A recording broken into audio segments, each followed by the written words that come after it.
it's about time to get started.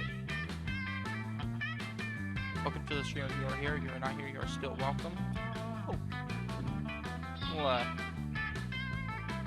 phlegm like you can see today. I just had a milkshake, so it's fucking tearing up my throat. Nice. Probably a bad idea. Anywho,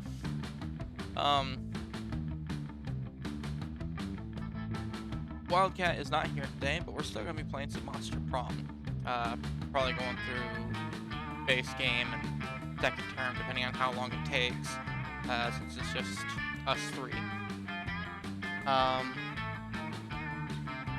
I don't know what to expect. I'm probably gonna fail.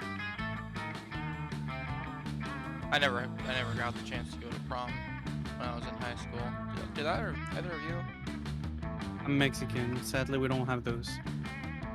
That's an American thing. What about you, Gizmo? Did you ever get to go to prom? I mean, I got the chance, sure. I didn't take it. Fair enough. Well, before we actually get started, let's cover the holidays real quick, because just gonna get a quick food holiday. That's National Apple Dumpling Day. Really good. And for the other holiday, it's Big Whopper Liar Day, which has nothing to do with Whoppers from Burger King. Or liars, for that matter, weirdly enough. Actually, no. That's exactly what it has to do with. No, that's a lie. Yeah, haha. Haha! You've been had. God damn it. But no, it's a day that is for people to spin, fishtail, elaborate, fictional stories that exaggerate something that a person has done or has witnessed.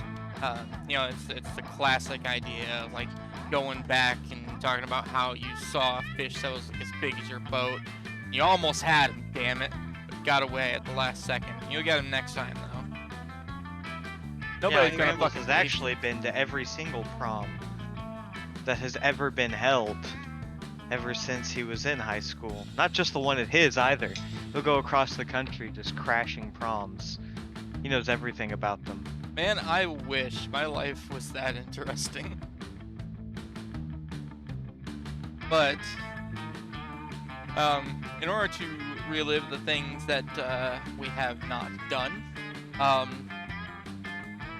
let's just get started. It does have apparently like some voice interjections or whatnot, but from my understanding, we are going to be voicing most of it on our own. In order to be cost savvy, we're just gonna be playing this. I'm gonna basically be playing this local and making the selections for you guys, however you guys want, whatever you guys want to do, and that's how we will go about it. So, classic first term. We're going with a full game, right? Look at that long snake. Look how the short game is only like 20 minutes shorter.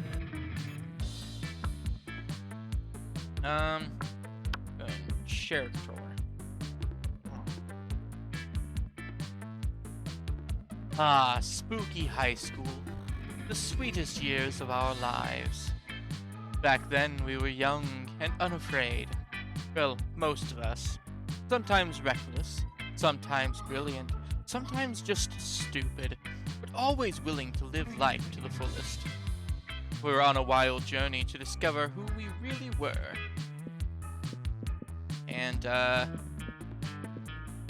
suppose I am Zombles. Either Green or Brian are a custom name. Get in early Zombies. This is leading into October after all. Go pronoun. Okay. Alright. Okay, player 2. That be. You're gonna have that it's Gizmo. Yeah.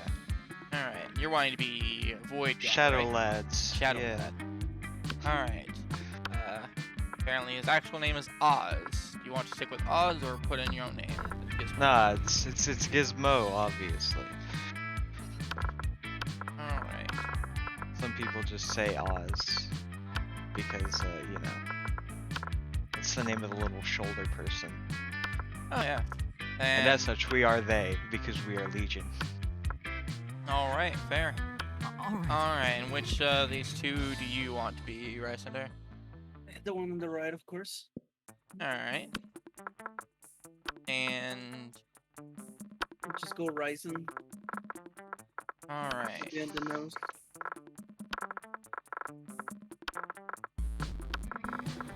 All right. Ryzen. And pronoun. Okay. Sorry. Just go with you. Go with she. All right. Let's go. All right. And we had yet to experience its ultimate challenge, the Monster Prom. Roll credits. I remember it clearly. 3 weeks were left. And as we fantasized about our dream prom dates, we were all scrambling to catch the attention of one of our 6 most charismatic classmates. Miranda Vanderbilt, 19.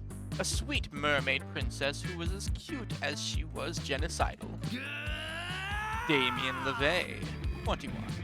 A fearless demon with a taste for destruction and a love of fire. Scott Howell, 21.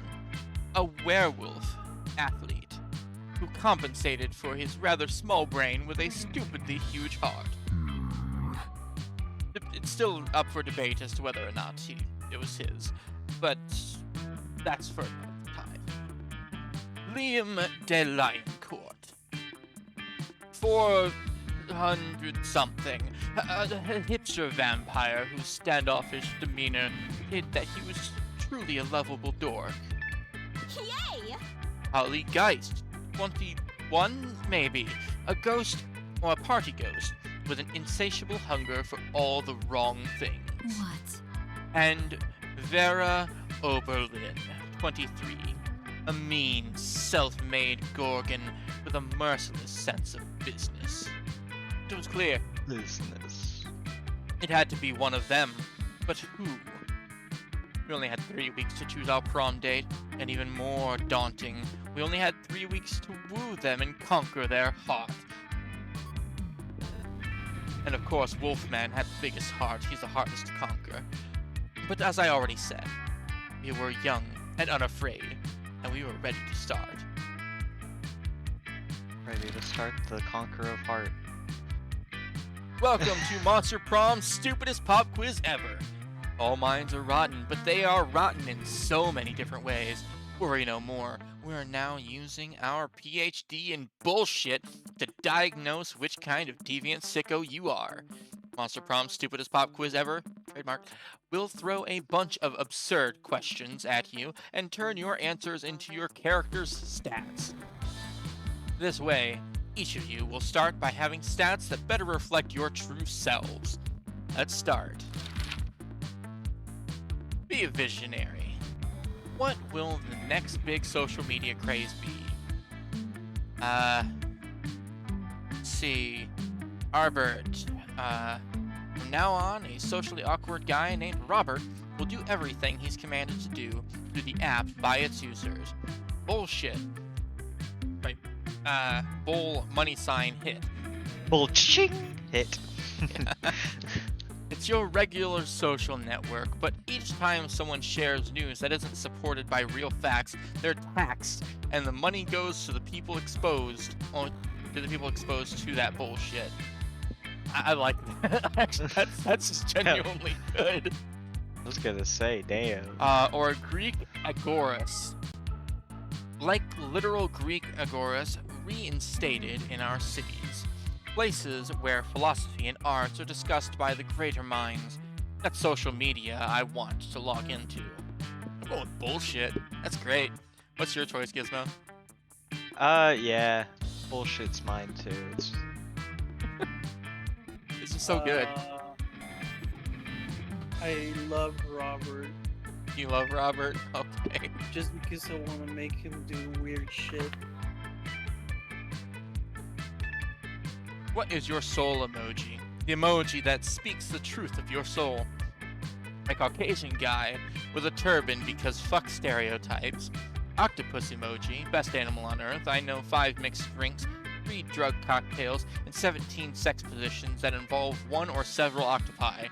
Or snowman, because that motherfucker is in the middle of a blizzard and he's fucking smiling. He doesn't give a fuck about blizzards, and he has a kick-ass hat. I'm going with snowman. In the absence of a cuttlefish emoji, we'll go octopus. Alright. I like the Caucasian guy with a turban. Okay. Fuck stereotypes. Fuck stereotypes. Oh god, a lot of options here. Alright. What would be a killer accessory?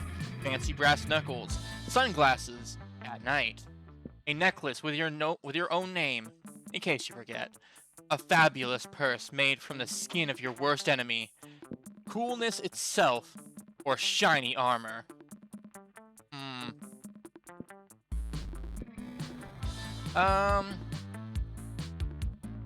Oh, it's shiny armor. Give me them fancy brass knuckles. Yeah, the purse, of course. The purse Yeah, made from the skin of your worst enemy.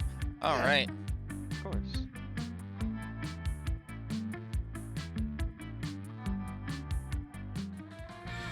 I polish my armor every morning. Of course you do. All right. Let's see. Apparently I go. prioritize smarts and money with a side in boldness. I'm thinking either class or library. I'm gonna try library first. Fan-fucking-tastic. God damn. That day you spend some time on the library's PCs, managing your start ticker. You deceive lots of people with its sensationalist video and impossible promises. Nice. Nice. You gain plus 100,000 money, but almost everything goes to cover costs and you keep only 2 money. Oh! That money isn't That's a fucking lots of money. stat, that's just straight up like... You see Miranda and Vera chatting away, their eyes gleaming, the gleam of the scheming. Hey, you. Alright, by the way, who's voicing who? Because I don't know if I want to voice every single NPC character. Do it, D'Ambles. Nah, I can do Crowdsource isn't going nearly as well as I thought it would. Oh, if it isn't Zombles. Greetings, fellow classmate. Like to be a customer? Once upon a time, serfs were only the rich and fabulous, like Vera and myself. But now, thanks to our app Crowdsource, you too can have your very own crowd-funded surf. The I'm app liking is that. being generously funded by my royal family, who wish for everyone to experience the joys of royalty. And to get richer off of it. Of course. Mm, I think our business might be failing because the serfs are simply not of high enough quality to maintain customer interest. The serfs need to have more enthusiasm for their jobs. We need to recruit from the right locations. Don't be absurd. If there's one thing being royalty has taught me, and there's definitely more than one, Right. is that you can trick anyone into doing anything as long as you give them the right incentives. Usually money. Why not start with the easily manipulated in the first place? Zombles, what do you think? Let's see. Vera's right. Why not recruit people who want to be bossed around at a leather daddy convention? Or Miranda has a point. Everyone wants to win. Host an unpaid labor competition where the prize is doing more unpaid labor. Oh. Jesus Christ. There you go.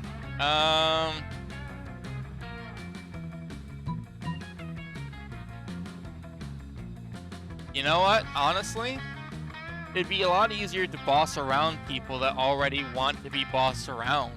Then you could probably get them for cheap because they're also getting off on the job. Oh, I'm sorry. not bad. Ooh, I like that quite a lot. Excuse me, but if there were conventions for daddies, I'm quite sure I would know about them. I'm sorry. My father is one of the most powerful dads I know, so if he was not invited, And just stop there, Miranda. Trust me. How does this sound? Free lifetime of submission, dirty talk guaranteed, dress code, come as you are. I'm sure they will. Vera, with the help of a confused Miranda, goes to the next Leather Daddy convention in town.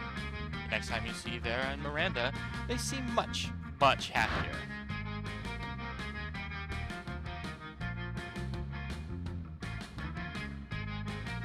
these serfs we recruited are so enthusiastic to serve. Almost inexplicably so. There's an unexpected fringe benefit. All the serfs keep trying to one-up each other's uniforms. So I created a line of latex and leather wear that's making almost as much as crowd serfs in the first place. That has been. It's a quite win-win-win pleasing. situation. And don't worry, Zombles. I won't ask how you know so much about the fetish community. I don't call me out like that. Yay! Siding with Vera always makes her happy. And to show her appreciation, she gives you +2 money to be earned, and you gain +1 smarts. God, I'm rich as fuck. Taking in the big bucks. Alright. I want to go to that stage place. The auditorium? Yeah, the auditorium. Let's go. Alright. Looks like fun. Oh, hell yeah! Yeah. You want to read for your own narration? Sure. That day, while rehearsing for the class play, it's as though the muses themselves have descended to give you a, figurative, blowjob. Your performance is intense and inspiring.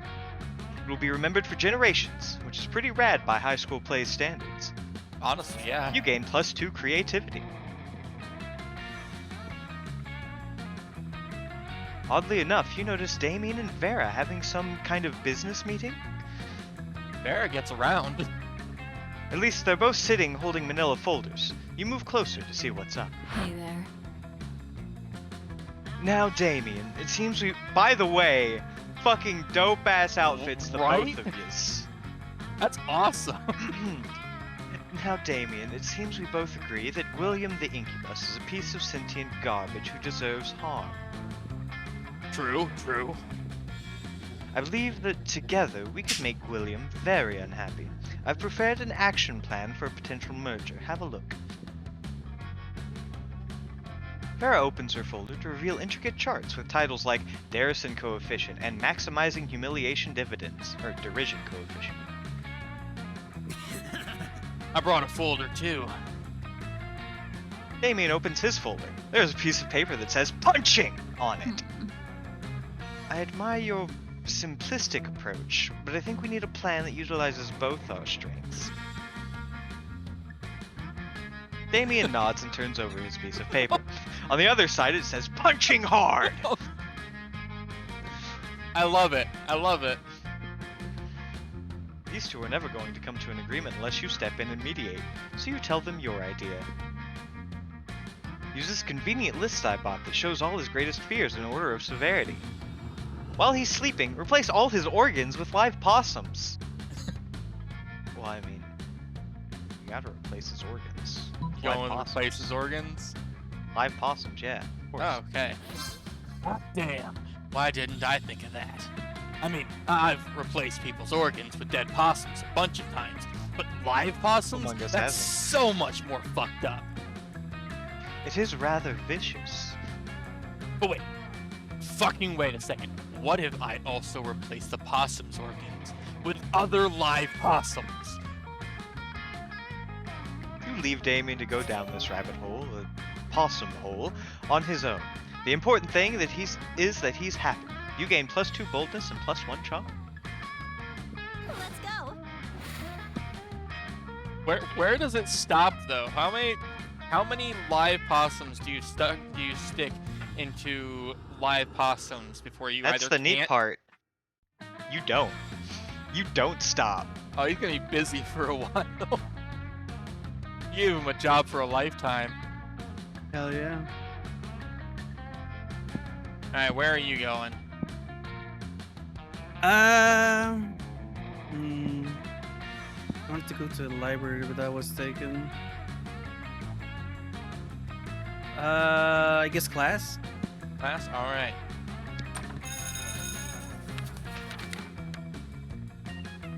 That day, you listen to your elders and learn valuable lessons. Sometimes, after all the monster nonsense and the dating gimmicks, you forget that attending class is supposed to be the primary activity at this high school. Is that You the gain +2 smarts. Is that the new turducken? The possum? The possum. Where you just keep adding an extra PO to the start of it, depending on how many possums you stuff in. What's your high score in the possum? You see hordes of your classmates running away from Vera and Scott. They're all screaming spoilers. Fucking Vera, man. Right? Have you seen the latest episode of Detective Wereweasel? Wereweasel finally exposed the cartel's entire operation. Awesome, bro. I did. It was so exciting. I peed on Grandma's carpet. Not bad. I know, right? And the cartel's organizational structure is so cool. I took so many notes. Oh, bro. But last night was the last episode. I was so sad. I peed on Grandma's carpet. Well, why don't we start our own TV show? We'll make it better than Wereweasel. What? Better than Wereweasel. Is that even possible? We're the perfect team. I have money, and you're the gullible target audience. Gorgona Film Studios requires your ideas. Not Gorgona Film Studios. We'll talk about that later. Right now, I need ideas. The mafia threatens to close his gym, and ugly-ass Nosferatu must expose the syndicate to save the only place that lets him do his reps. I'd watch it. Chile, 1985, when Pinochet floods the market with black cocaine, a courageous drug dealer becomes a private eye to blackmail Pinochet and save her coke labs. I wanna save the cocaine. Gotta go with that. Yeah, fuck Gotta Pinochet. go with Black the tar. cocaine. Gotta get that Oh. cocaine. Not bad. Did you just create the most relatable detective ever? That was a rhetorical question. Obviously, a young entrepreneur fighting to save her business from government regulation is objectively relatable. But she's a drug trafficker. So relatable. She is a businesswoman protecting free markets. Doesn't that sound to you like the Monsterican dream? I didn't think about it this way. But if is she a buff entrepreneur? Like really buff? Sure, why not? Hooray! Yeah, hooray! All my objections have suddenly disappeared. Where it puts you and Scott to work stuffing packets of promotional cocaine to publicize the TV show. You gain +2 money as a payment. And yeah, Vera just Change gets around. places. Fucking hell. Alright, everyone choose a movie. Say your choice out loud to the rest of the players before clicking. Alright. Lilo and movie? Stitch. Alright. Rambles? Ah, fuck. God, I don't watch very many movies. It'd be pretty easy then. Fine. I'll do a.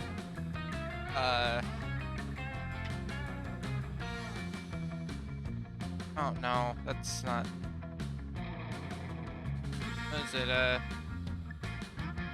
I mean, I want to do a Halloween movie. I'm sure Any Gizmo's movie. gonna do it. Literally any movie. Man, I wasn't expecting to be. Name a woman! Name any woman for $1!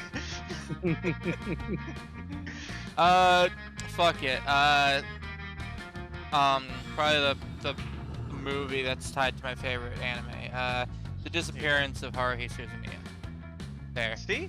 And I'll have you know, I was not going to do a Halloween movie. My movie is Eternal Sunshine of the Spotless Mind. All right. Click. Player order is decided based on how weird the fandom of the selected movie would be. Start debating now. Okay, Mine's so Lilo and literally Stitch anime. already has a fandom. I feel like yours Pretty already has a weird. fandom. Yeah, mine does, and it literally had created a religion, Haruhiism. Whew. That is pretty weird. Admittedly, I don't think Eternal Sunshine of the Spotless Mind has an active fandom, but it does star Jim Carrey, so Okay, so you know. I would probably say that mine is already the weirdest. I would say yours having Jim Carrey, that's probably gonna be a weirder fandom than Lilo and Stitch. So then Yeah. again, actually, some of the shit that people have done to like Lilo's like was her big sister. Yeah. That's not weird though. That's No. biology. That's As a okay. certified furry, I've seen some shit. I'm Oh, just saying, oh, like no. that's Oh no.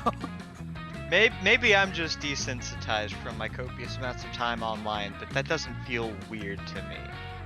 Definitely iffy in many situations, but not weird, I don't think. Mate. I'll fold. You guys can debate on it. Alright. So it sounds like we're sticking with the same order Yeah. then. I So I can't fight a fucking religion.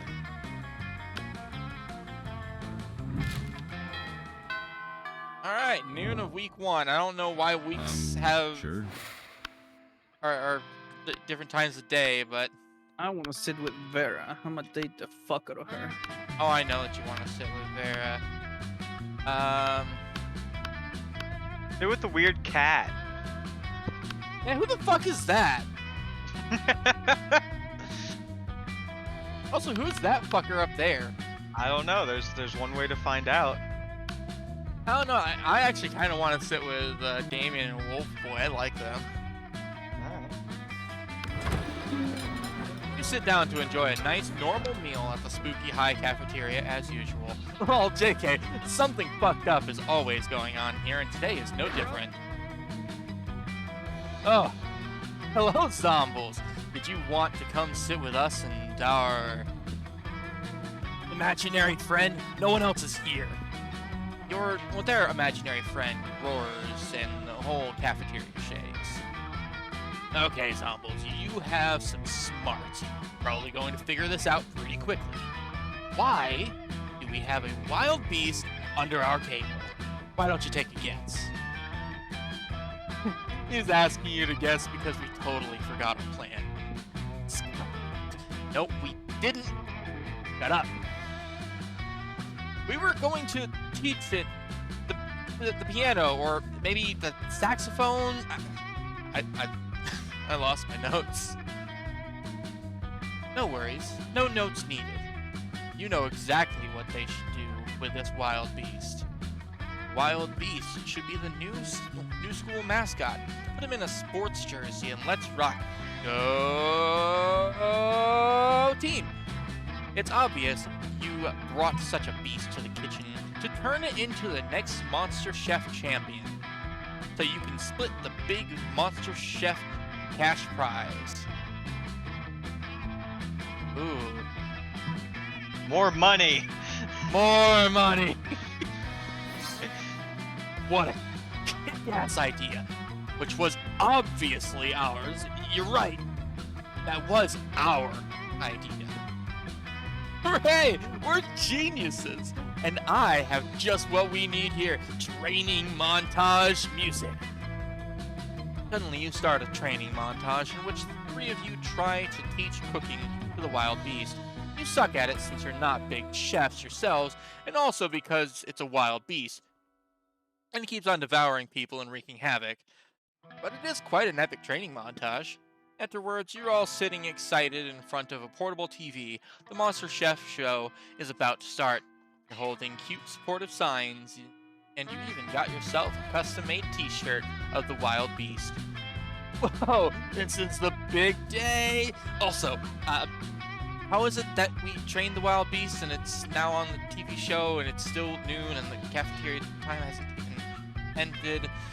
Scott, time works in mysterious ways when it comes to training montages. Okay, boys, I only hope it isn't a souffle challenge. We know the wild beast isn't good at souffles. Wild beast isn't good at anything aside from devouring people and wreaking havoc. You quietly watch the show. The challenge is beef Wellington. Fuck yeah, no souffle. Not so surprisingly, once the challenge begins, the wild beast just starts to devour the other contestants and destroys the show's set. So, you see the judges screaming, "Who the fuck let a wild beast enter the competition?" Wild Doesn't beast say is anywhere in the disqualified. rule books that a wild beast can't play basketball. Well, I guess that's it. We might not have won the cash prize, but we won the most valuable of prizes. Prize of laughing at our wild beast fucking up everything on the Monster Chef set, which is a memory we will cherish forever. Is Damien ready to cherish memories that include you? Wowie. All right.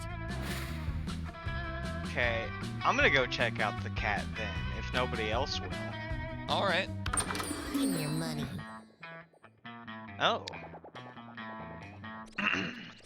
Welcome to my little shop. Buy some shit.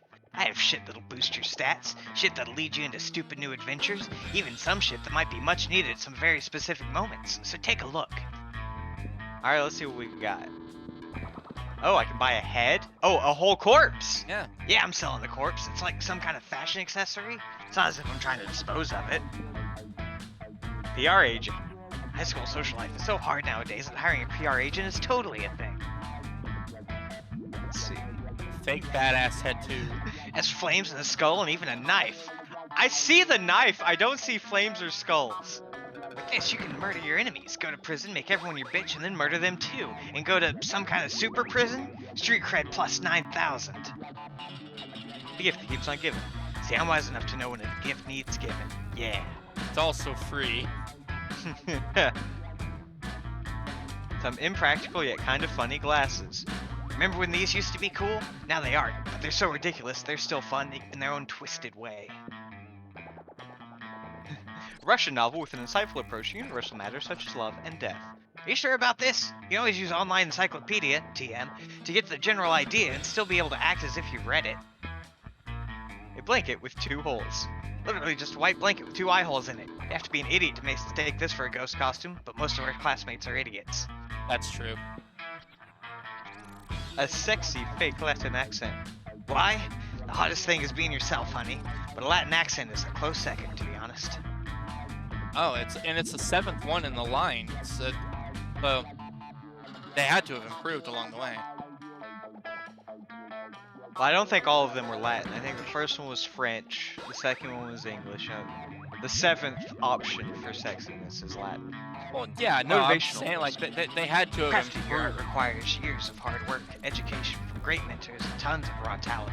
But damn, that sounds exhausting. Let's settle for a motivational poster for now, okay? Yeah, they probably didn't get better at making accents. All right. Do you I'm want? torn between the corpse, the tattoo, the gift because it's free and intriguing, and then maybe shades. Or the blanket. Yeah, it looks like the blanket and corpse are labeled as event, so they might actually lead to Yeah. something else. But Hmm. I also don't know if you can buy more than one thing. Well, I certainly can't afford more than one thing. Well, I know. I'm just saying, like, if you can buy like something and then still take the gift, then you can do that. But Yeah. otherwise, like once you choose something, it might just be done. I don't know. Yeah. Well, I'm willing to leave the gift as a potential second option if I can, and potentially lose out on it. I think I'm gonna buy Yeah, sure. Let's buy the ghost costume. By the ghost costume? Alright. Yeah. Later, Gator.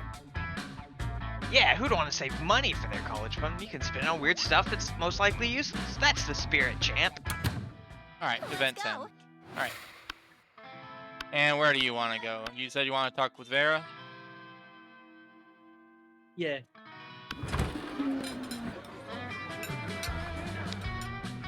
You arrive at Polly and Vera's table to find them eating. Wait, both of them? Okay, who's gonna be Polly? Because I'm both of the guys.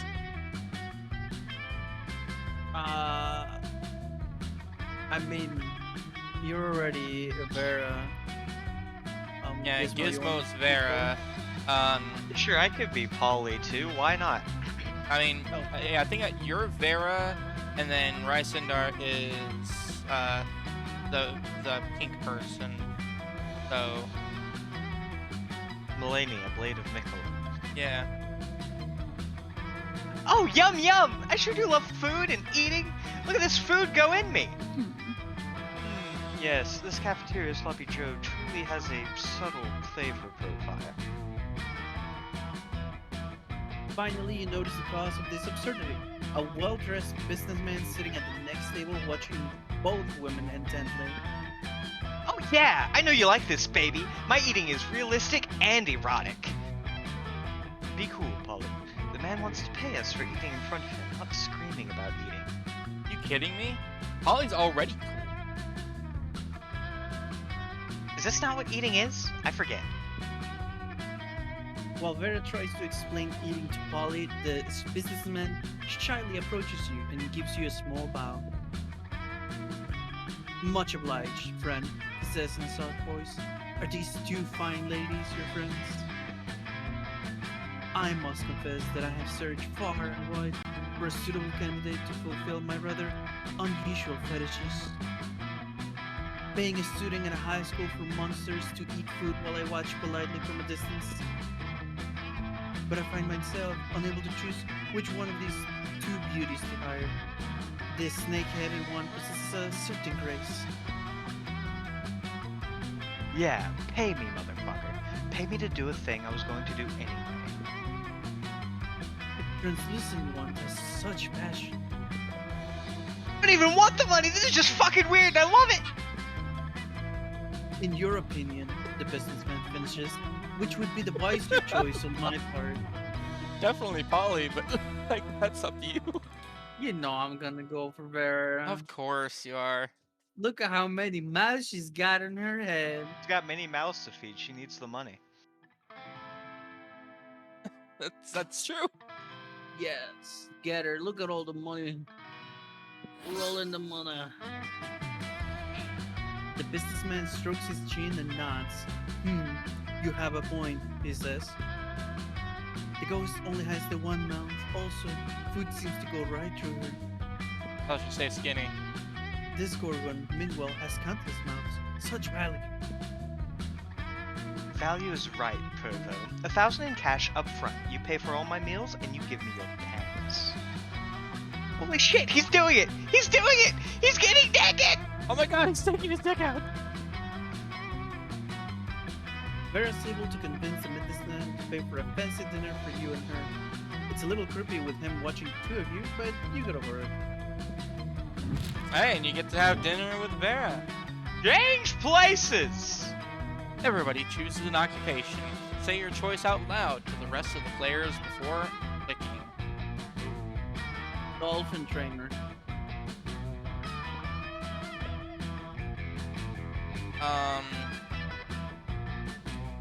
Managing an Etsy shop. Interesting.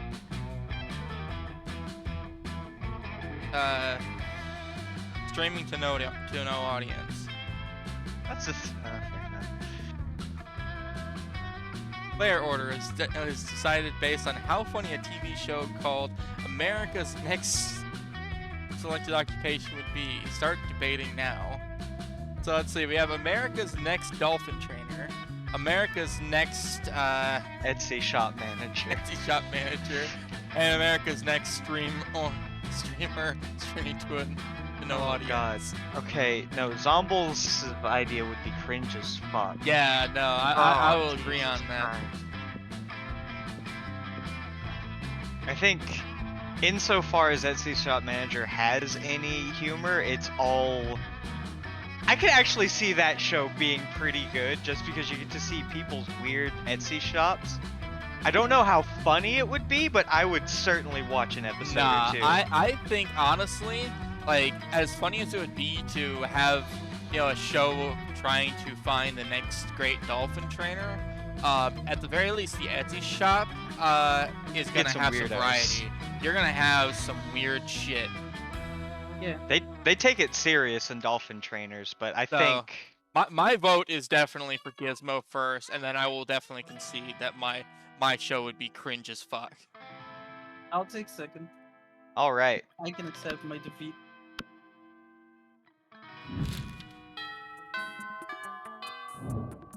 Evening. All right. All right, the sun's down. I'm going to party by that spooky tree. All right, you're going Take me outdoors. outdoors. Yeah. Oh, Oh yeah. That day during recess, you start a half-hour rave that goes full crazy. You have no idea how it escalates so much, but at one point there are like 300 people. I don't even know how there's still that many people after the issue with the wild beast, but It's the magic of the rave, baby. Someone summons demons from a nightmare dimension. The consequences might distort the fabric of reality itself, but who cares? It's a rad party. fuck yeah. You gain +2 fun. Hell yeah. Later, you, Polly, and Damien are practicing batting, which is stealing bats and hiding them in people's lockers. But all that well-intentioned fun and games is interrupted by a blinding flash of light. We're here to save the day. Oh shit! Oh god. I'll voice them.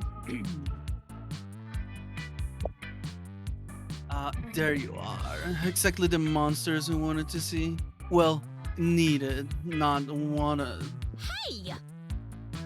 These guys again? They never want to do anything fun. We're not trying to ruin your fun. We're just trying to save your world. Vertica is planning an attack. Ugh! It's so boring! Ugh! Why am I even subjecting my ears to this bullshit? I'm going back to hell. Yes, that's what we need. Our partners on this mission, Ravaru, died right after discovering Vertica's weakness. We need someone to speak to her spirit. Not it. Not it! Damn it. I almost said it at the same time. But I'm allergic to helping. This is a serious health issue. But I'm prettier, so I shouldn't have to do anything ever? Enough of this. Guys, seriously? The world will end if you don't help us? We don't care who, but one of you needs to step up. Whatever, just let the world end already, then I won't have to take my midterms. Based. I'm with Polly on this one. Midterms suck. Helping people sucks. Good luck with whatever you said your problem was. Well, the problem is the world ending. You're pretty sure nobody wants that. You're pretty sure that nobody wants that! You don't really want to help either. Time to impress one of your classmates by forcing the other one to go help. What's the matter, Damien? Are you scared? Are you a spicy little red baby? You're welcome, Polly. You know, Polly, saving the world is a great way to get free drugs and alcohol. Yo, Damien, you owe me one. You know what? I'm gonna call Damien a spicy little red baby. Because that's hilarious to me. I am not a spicy red baby. I am a spicy red adult. I'm just busy, okay? I've got way too much to do without worrying about whatever lame thing you're talking about. Always the same with you. Oh, hello. The end of the world. What we are talking about is the end of the world. What is wrong with you people? Oh, I got this. Well- One's a ghost, one's a demon. If What the the fuck do world you think? ends, I can't really beat the shit out of people. Or set things on fire. Ugh, you win this round, Polly.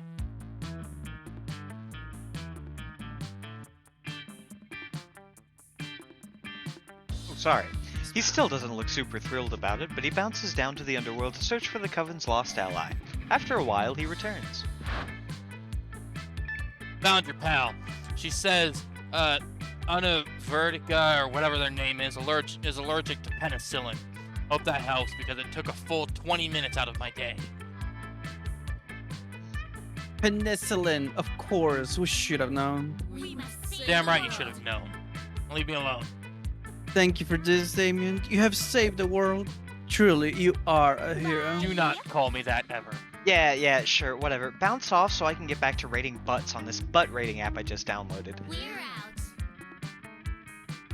Truly, you are the worst. Here's hoping the universe stays safe a while longer so we don't have to deal with you all again. In a flash of light, the Coven is gone, leaving you, Damien, and Polly in peace to not worry about all that stupid world-saving stuff. Awesome, Boo. Hey, Gizmo, thanks for covering for me. That was pretty spicy yourself. Hell yeah, it was. The important thing is you impressed Polly, but also the world didn't end, which is cool too. You gain +2 boldness and +1 charm. Let's go. There you go. Oh, let's go. And you also got to call Damien a spicy red baby. Spicy red baby. I'm gonna go to class again. Spicy red adult.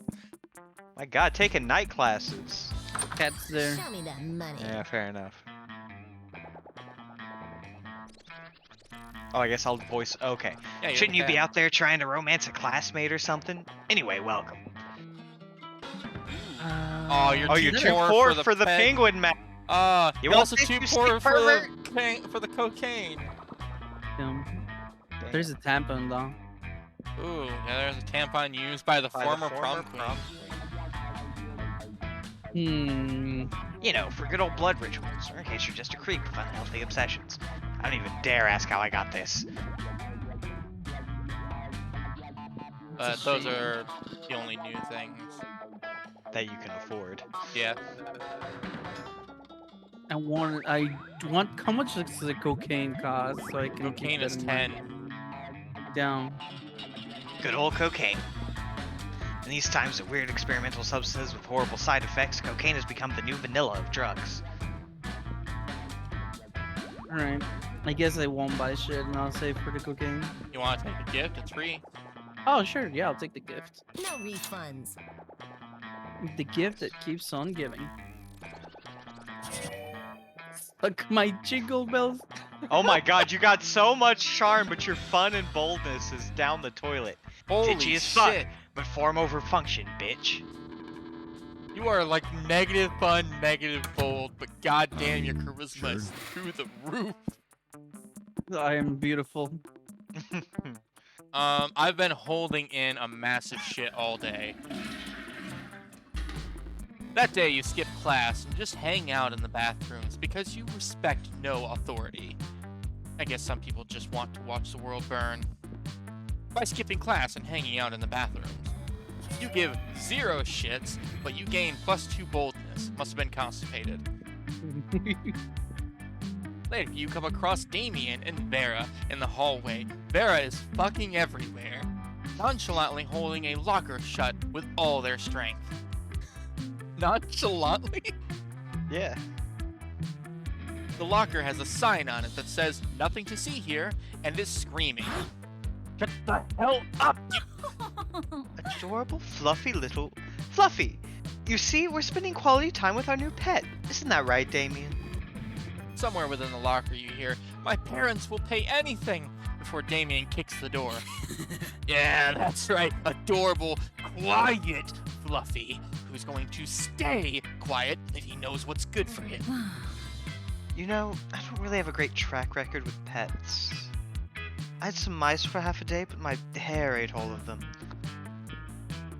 Sure would be a shame if our new pet died before we receive the true joy of pet ownership. Yes, exactly. The sweet, sweet, bank account filling, filthy rich making joy of pet ownership. Surely you have lots of knowledge about pet hair. Why not share some of it? You know what pets love? Hardcore death metal all the time to drown out their noises. Or if you love something, set it free. Just implant a tracking device first. Ah, hardcore death metal, baby. Perfect. Not so fun. Fucking metal. Let's crank that shit. Damien pulls out his eye banshee and blasts his favorite sludgecore anthem. Every swear word I know. Explicit version. Yeah! Perfect. This is precisely what we need in order to make sure we don't blow our cover. At that moment, Crazy Martin, the werebear janitor, rushes down the hall toward the three of you, bellowing wildly and waving his paws. Fuck. What? Is blasting profanity-filled music a class disrupting decibels against the rules? The school is so strict. Crazy Martin, the werebear janitor, hauls all of your asses to detention, where there is no music to be heard. Other than the sound of you scrubbing ectoplasm out of the toilets, you lose -2 smarts and -1 fun. But hey, at least Damien liked it. Come on. Something happened to Ryson! Oh god. I just keep reading it as Risen. It's like, yeah, of course, because it's a... Yeah, that's the Frankenstein. joke. Weekend time means party all day, party all night, party at dawn, party at sunset, party at crepuscles in general. And you find yourself partying on down to your fave bowling alley with Damien, Vera, Polly, Sumbles, and Gizmo. Hey, another strike. Yeah! Yeah! Can you bowl slightly softer? Just enough the force of your balls isn't destroying the pins? Force of your balls. Nah, man, I can't help how excellent I am at bowling. Excellent at bowling, says a voice from behind you. More like excellently bad at bowling. Got him. A mummy in a double-layered polo shirt struts Oh, up no. to you, flanked on either side by similarly dressed mummies. Whoa, sick burnt, Brad, said the other two mummies at the same time. They're so burnt they can't answer. That is racist? This is stupid. What did you say? Did you see her better than me at bowling? That's definitely not what I just said. Yeah, that's what I thought, because I'm Brad Braddington, the best bowler at this bowling alley. Sure, man. Damn right, I'm sure. Hey, you! What are you looking at? Oh, no. It's talking to you, actually. You happen to be looking at him because, you know, it's common sense to look at the person who's talking to you. You think they're better than me at bowling? No one beats Brad Braddington, especially you. You bowl like my grandma. And my grandma has no arms, or eyes, or legs, or fingers, and is therefore really bad at bowling. I'm glad that he was so descriptive. But if you believe you're so good at bowling, you literally noticed that you were good at bowling, then listen, we challenge you to a match of death bowling. Unless you're a chicken. Quack, quack, quack, quack, quack. The other two mummies join in their own idiotic ways. All of them are doing what you assume is a very weird and inaccurate imitation of a chicken. Still, it is somewhat insulting, so you accept their challenge. Death bowling, so was spelled in all caps and played 2v2. I choose my bros Chad and Tad as my second player. They have no individual personalities and repeat everything I say, so they count as one person at most. Who will be your teammate for death bowling? Time for you to choose your teammates, and since you're not trying to take either of them to drum, you might as well choose either Sumbles or Gizmo in case they die. Who do you think is crazy enough to win at death bowling? Ooh. Aw, I can't take Vera. What's a You shame. have to use your memory. Yeah, you have to use your memory. Who's gonna be better at death bowling? What the fuck do you? I guess you need fun for that. I don't fucking know. I don't know I what mean- you need. If it's fun, then I'm the one to go for. I just lost fun, but no, I'm You pretty just good lost bowling. fun because you weren't fun enough for the last fun challenge. Well, Stumbles was maybe. actually a pro death bowler for a while before being banned for being too cool. Maybe now it's the time for his triumph for the burn. Gizmo has never played death bowling in their life, but they own the dopest pair of sunglasses you've ever seen, so that's pretty bold. I mean, Hey, given those descriptions, I Stumbles is the correct answer then. All right, I'll help you out at death bowling. so Hall bold. falls over the bowling alley. All eyes are on Stumbles as he approaches the lane. Having successfully passed over the pit of hungry alligators, played an incredible electric guitar solo, and vanquished the beast of Lascar. This is death bowling, after all. And I am a pro. It's unclear why everyone in the bowling alley is suddenly invested in this match when they totally miss the setup and don't know any of you personally.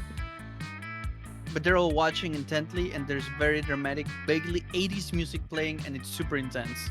Winner takes all. Stumble steps up, and death It's the bowls thrill for of the life. one more kill, the last one to fall. Spectacular, and Brad and Chad or Never Tad are totally sacrifice shamed. their will. Here, Brad says, Don't pulling out a ever broadsword look that was back. The somehow in walls his closing khaki in. capris. The only attack I have lost a with the death wind bowling, in the wind. and now my life is yours. He kneels, exposing the back of his Oh neck. shit. Oh my god, this is totally reminding me of exactly how I died. It's a good thing that you didn't get to choose. But unlike whoever decapitated Polly after she lost at death bowling. Wait, did she mention she died at death bowling? Or just that she was decapitated? Or was that she just graciously allowed Helena to kill her? The world may never know. Stumbles decides to show mercy and throws the broadsword at Brad's feet, thus eternally shaming him. I mean, damn right. I gain nothing from taking his life. I gain everything from his eternal embarrassment. Wow, says a random businessman who was at the work event bowling to bond with his co-workers. Says, you've shown mercy, and in addition to the skill and boldness shown in winning death bowling, that is the exact trifecta of positive qualities I'd look for in a successor. I'm the CEO of a big and important company, and I want you to be on my payroll. All of you. Damn right. You're not sure why a CEO wants 6 high school monsters on his payroll, but you're not gonna complain.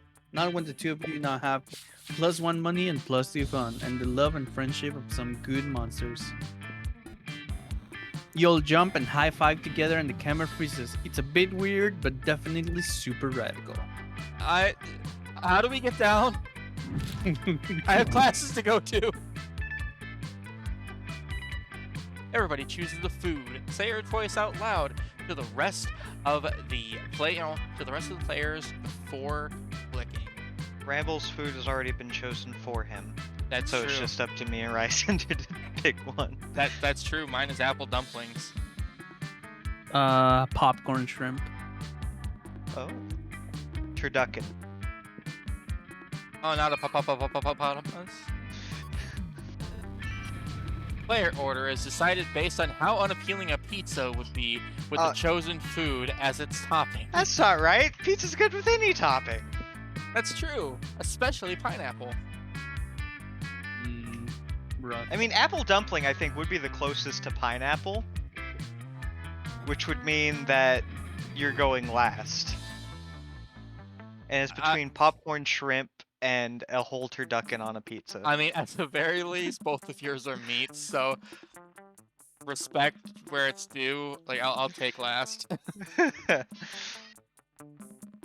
least your shit belongs on a pizza, potentially. I think... Alright, I think this really comes down to one question. Is it the entire turducken just slammed in the middle of the fucking pizza? Or is it like shredded up and spread out over the pizza? Because one of those is good, one of those is bad. I mean, I'm thinking, like, when I've first heard turducken on a pizza, I was thinking like you cut it up and then you just like the meat of the pizza is just like turducken. It's just like bits of turkey, bits of duck, bits of chicken. Okay, in that case, ricin first, because I think popcorn strip would be slightly less appealing than that on a pizza. It would be weird to taste it. It's the breading. It's the breading that would do Yeah. it for me. Like, Okay, so ricin first for most unappealing, and then second. Honestly, I think that like I hate to say it, but I think oh that yeah. Now that it comes down to this, you hate to say it. Go ahead. no, I was gonna say that like Go ahead. literally just meat on a pizza doesn't sound like it sounds way more appealing like in a broader sense than apple dumplings. I don't know. Like, this is coming from someone who is a big defender of pineapple on pizza. Look, I love my meat lovers A pizza sweet too. fruits. You love sweet fruit on pizza, though. I mean that's true. I'm fine with going last. I don't really care that much. It's all good. I mean, tell me. I kind of would agree with would you eat on apple honestly. dumpling pizza over a turducken pizza. Well, that depends.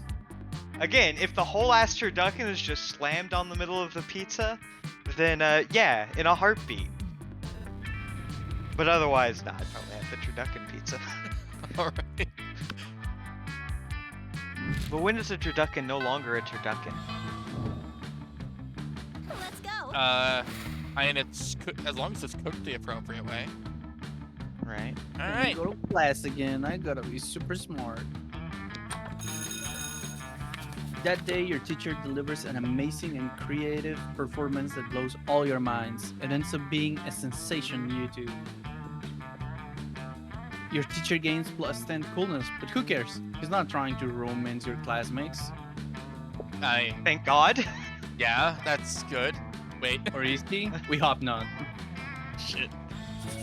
Oh, you also gain +2 marks. Hooray! Without warning, Vera pulls you aside and hisses in your ear. Oh. Oh my God, the stalker's back. You follow her pointed finger and see a guy dressed in a white toga and winged sandals, facing away from you. He looks like a creep. Been following me everywhere. He thinks I don't notice him checking me out in that mirrored shield he has, but I totally do. Oh, it's such a chore being this beautiful all the time. How am I ever going to get rid of him? To feed a damsel to a sea monster, that'll distract them. Looks Greek. Why not bribe Zeus, king of the gods? That's a tough one. Who famously only has dominion over Greek people.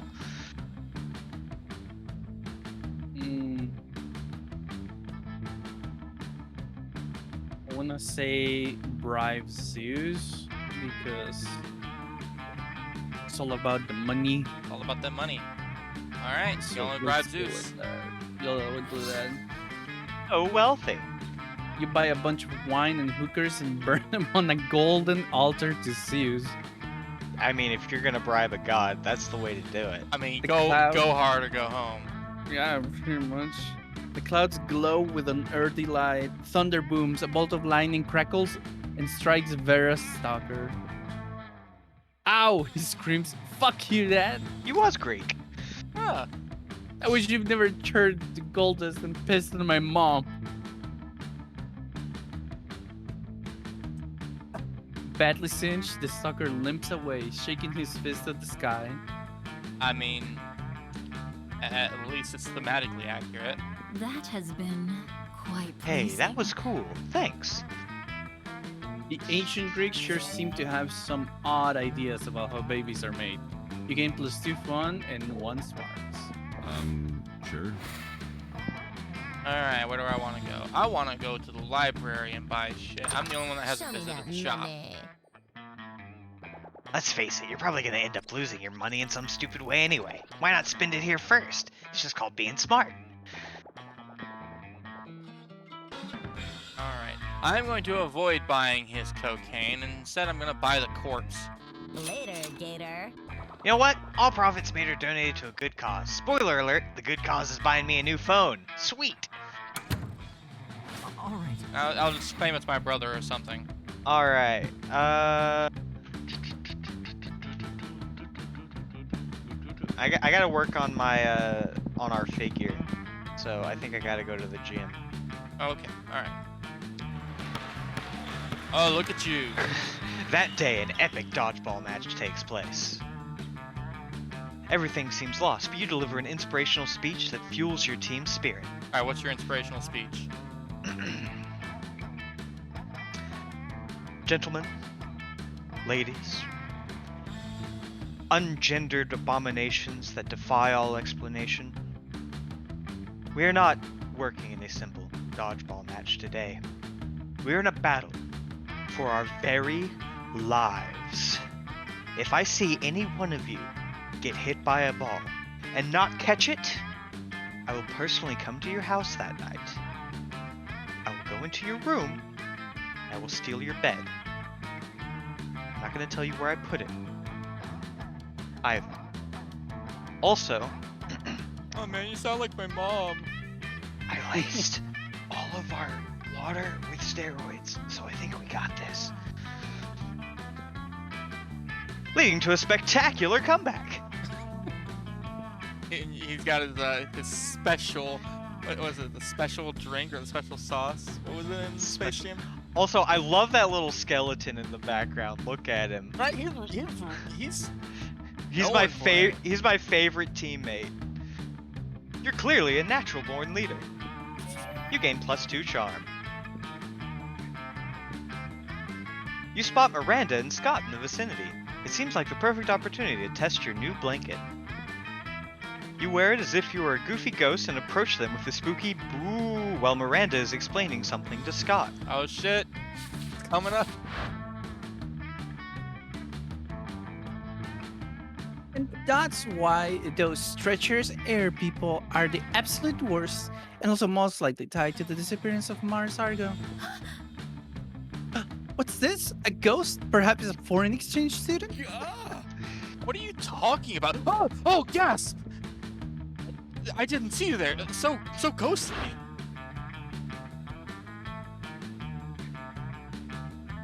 Alright, he's playing the vampire. Me. I think that's you. That's he's gonna he's the pull last from of me.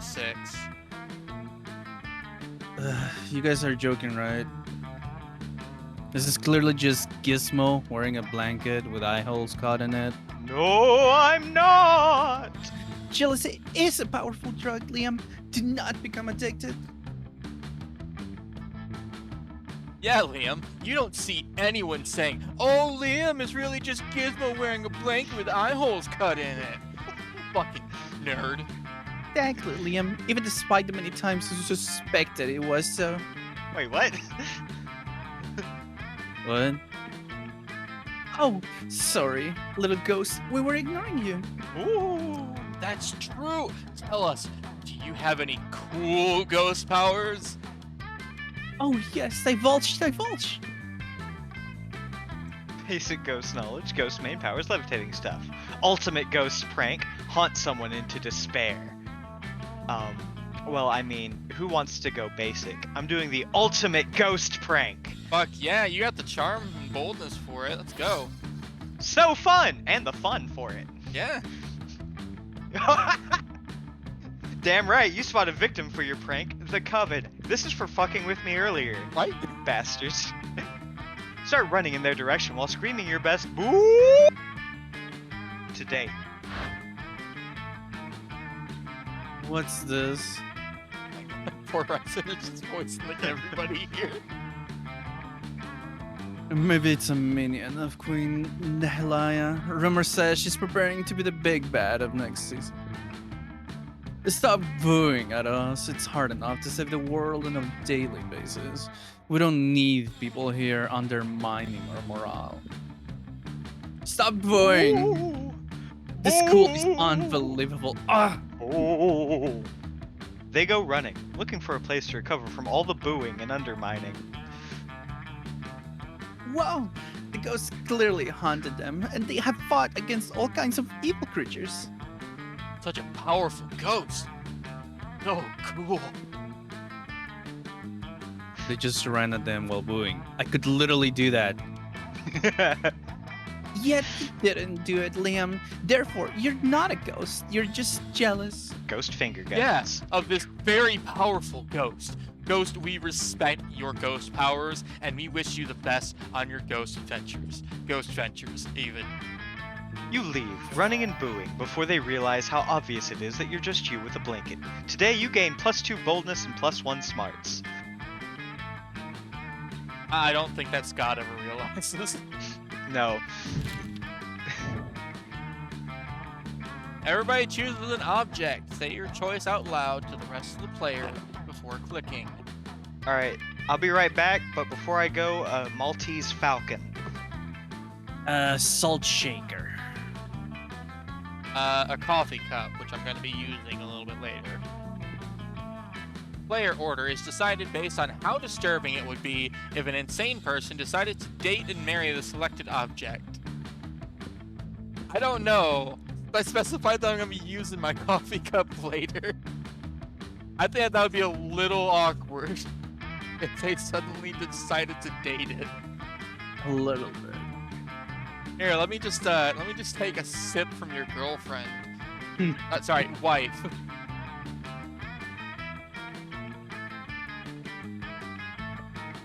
I You- guess I have no willing to idea. I share, would just right? leave it for random. No. No. Fuck no.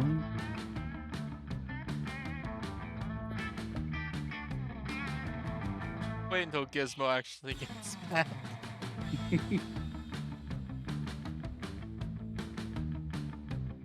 I'm wondering how hard he's gonna argue that the Maltese Falcon is more disturbing.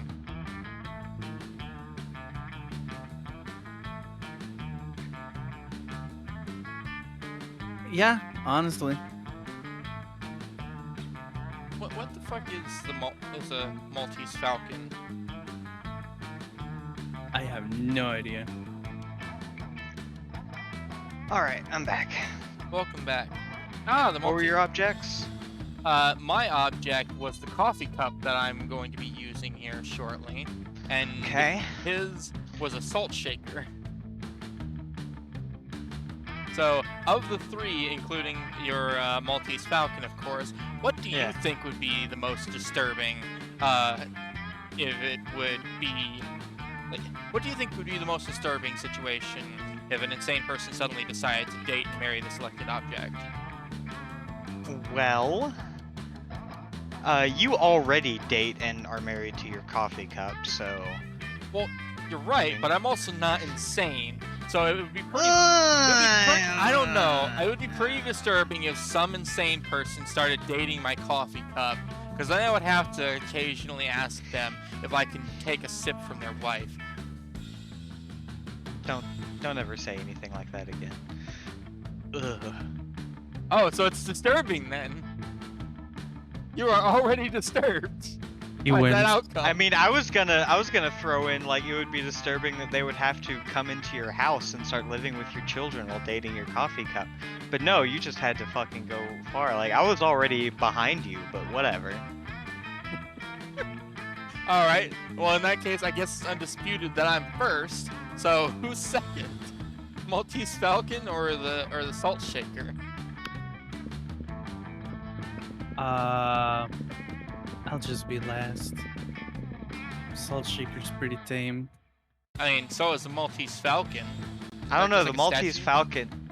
It's a statue, but it's a specific statue that an entire movie is based around. So I think it'd be pretty disturbing if some insane person managed to get their hands on it to start dating and marrying it. I don't know. Yeah. Imagine the I mean, power they would wield. That's like dating a movie star.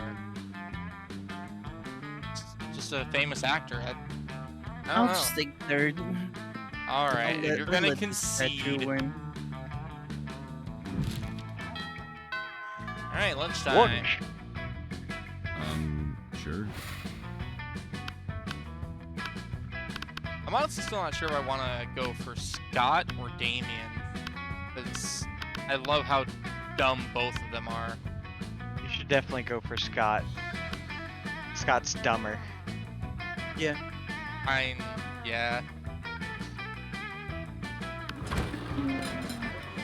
You arrive at Scott and Miranda's table to find Scott happily chowing down, while Miranda stares horrified at his her tray. What's wrong, Miranda? Yuck. Isn't it obvious right here on my tray? Fish sticks. Yeah, Fish Stick Fridays. Isn't it great? It's not great, Scott. The fish are my subjects. This is clearly the work of the air people. No, just the air fryer.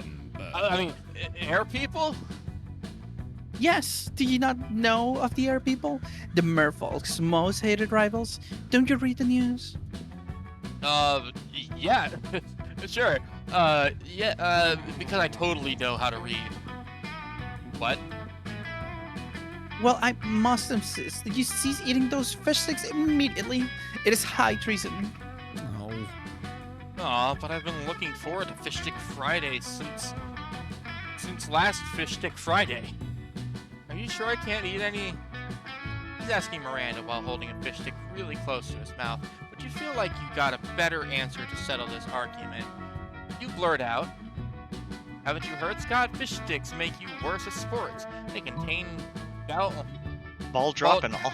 ball droppinol and nerdoflavin. Or fish sticks contain absolutely no fish. It's all garden snails and food-grade plastic. Scott can eat as many as he wants." I actually like both of them. If you're going after Scott, I know which one you probably should do. Yeah, But I want to let him eat as many as he wants. He let clearly them eat enjoys- fish. Let them eat sticks. non-fish fish sticks. See, Miranda? There's nothing wrong with fish sticks at all. They're good and good for you.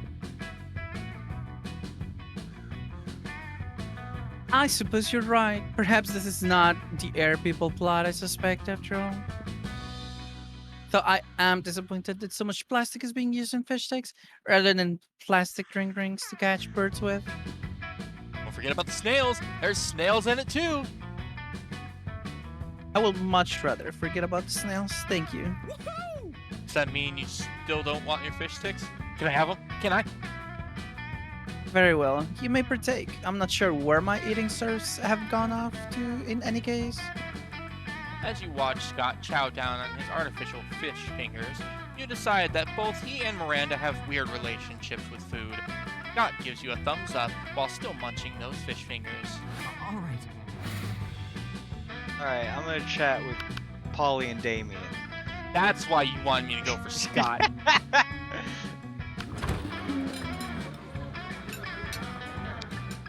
You arrive at your chosen table to find Damien dejectedly hefting a ball of mashed potatoes, while Polly sadly passes her hand through the same.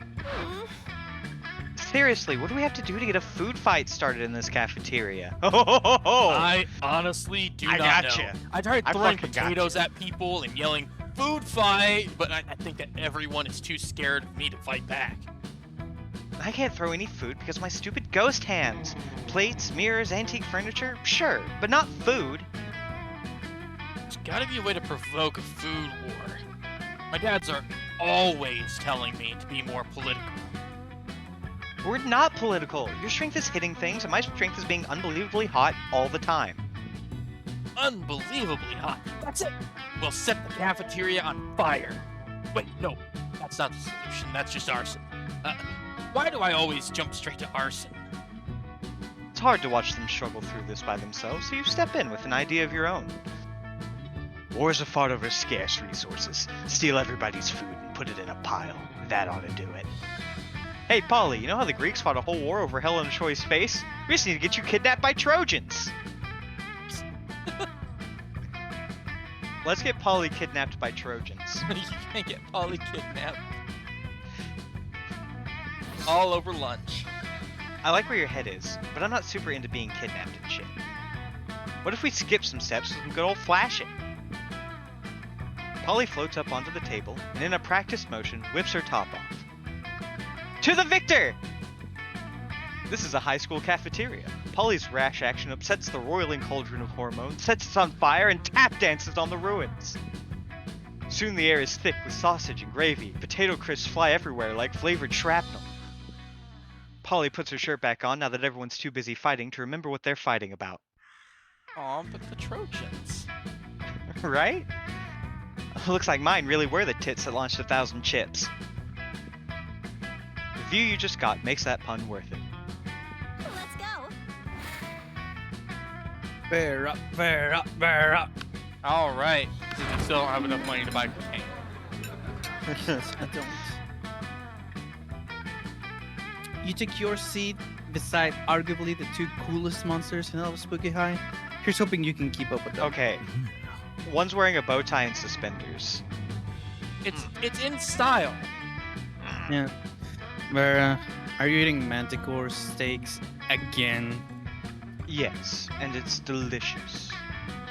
Do you know the amount of cruelty involved in the mainstream meat production industry? Yes, and it's delicious. Besides, Liam, you're a vampire. Don't you only consume things that are dead? Well, yes, I suppose. It's always ethically sourced, organic, free-range, and human. The human population is out of control, and eating them is the most environmentally responsible thing to do. Listen, Liam, I happen to have a personal feud with every single animal I eat. I make sure to meet all of them first and ensure I'm devouring only the ones I hate the most. It makes it extra tasty. I mean, she knows what she wants at least. Well, then, sure you can inflict such pain without going through the cruel meat industry and supporting factory farming.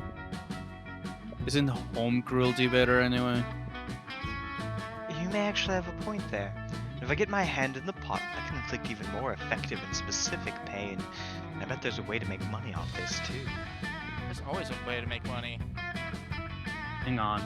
Somehow I ended up arguing against my own interests here. Liam, do you want to find innovative and creative ways to move society forward, or do you want to oppose cruelty like every other weak mainstream loser? You can actually hear Liam's reins shaking as he struggles between his desire to be perceived as ethical and his desire to be perceived as creative. Maybe you can step in and help out. The animals you kill may lose their lives. Well, what about their afterlives? Instead of letting their spirits go to waste as the byproduct of the meat industry, let's serve their eternal souls as a side dish. Hey, I mean, yeah, then their eternal souls aren't suffering either. Liam, animals are already suffering from ignorance. If Vera wanted to increase their pain, the best way we can do is to teach them the concept of death, so they'll really fear their fate. Let's educate cattle on metaphysics. That's a tough one. But I guess that a side of soul would be better. After all, it isn't Every like a entree nice piece to needs soul. an appetizer. That's true. Yeah. Plus, also, you could probably make a business out of that. Yeah. No, You charge Souls extra. Souls is a side dish. Perfect! I knew there was a way to monetize, and it keeps the animals from ever gaining an eternal resting place. What the hell is it with Vera and animals? But now the cruelty is extending even beyond their deaths. Hell yeah, it is. Thank you for getting the ball rolling on this excellent scheme, Liam. And thank you, Ryzen, for nailing down the specifics. Neither of you get royalties, though. That being said, I will get you a double scoop of Rocky Road Soul with sprinkles on top. Yum? Maybe? You don't know. You've never eaten their soul before. But it sure is delicious, getting Vera's approval. 8 places! Everybody, choose the brand. Say your choice out loud, but on to the rest of the players before clicking. Raytheon. Raytheon! Ah, motherfucker. Monsanto. KFC. Player Arson order murder. is decided based on how weird it would be if the selected brand paid for product placement in Game of Thrones. Start debating now. I mean, there was that time that there was a Starbucks coffee cup, Game of Thrones. There was. So probably KFC maybe wouldn't be too weird. Just looks into the camera, the queen of all dragons, and says, "It's finger licking good." And here's the thing, arguably what happened in season 8 isn't far from what Raytheon does on a daily business. So That's true. I mean, I haven't actually seen season 8, so you have to tell me how environmentally friendly is their Ethiopian child murder? well, you see, I guess fairly environmentally friendly. I mean, they mainly use dragons to burn a bunch of shit. You know what? So That's fair, actually. You know what? I'll concede then. Alright, So- I just don't know how Monsanto would get fucking bioengineered food into Game of Thrones in any way. I don't know. I can't see an inroad there. I mean, my vote is for Monsanto first, and then KFC second, just because it would be weird actually seeing the Queen of Dragons say it's finger looking good. Weird, but so worth it. Yeah. But like like Monsanto, I just don't think that they would be able to put in a product placement without it actually like breaking down the theme entirely. Yeah. So, all right. Do you have any input on it, Rycinder? I have no idea what Monsanto is. They're like an agricultural company. They do like fucking bioengineered food and stuff. Oh, Bayer stuff? What? You know never mind. Okay. I'll concede first place. All right. So Gizmo, Rycinder, and me on last. Because Raytheon's missiles are just as environmentally friendly as the dragon's breath. Sun's gone down, lights go up. Let's go back to that rave. All right, going back outdoors. Hell yeah. That day during recess you start another half-hour rave that goes full crazy. At one point, Juan, the small magical Latino cat, slips on a banana peel. You start to laugh at him. He asks you to stop, but you don't. You laugh so hard at him that you somehow steal +2 fun from him. Hooray!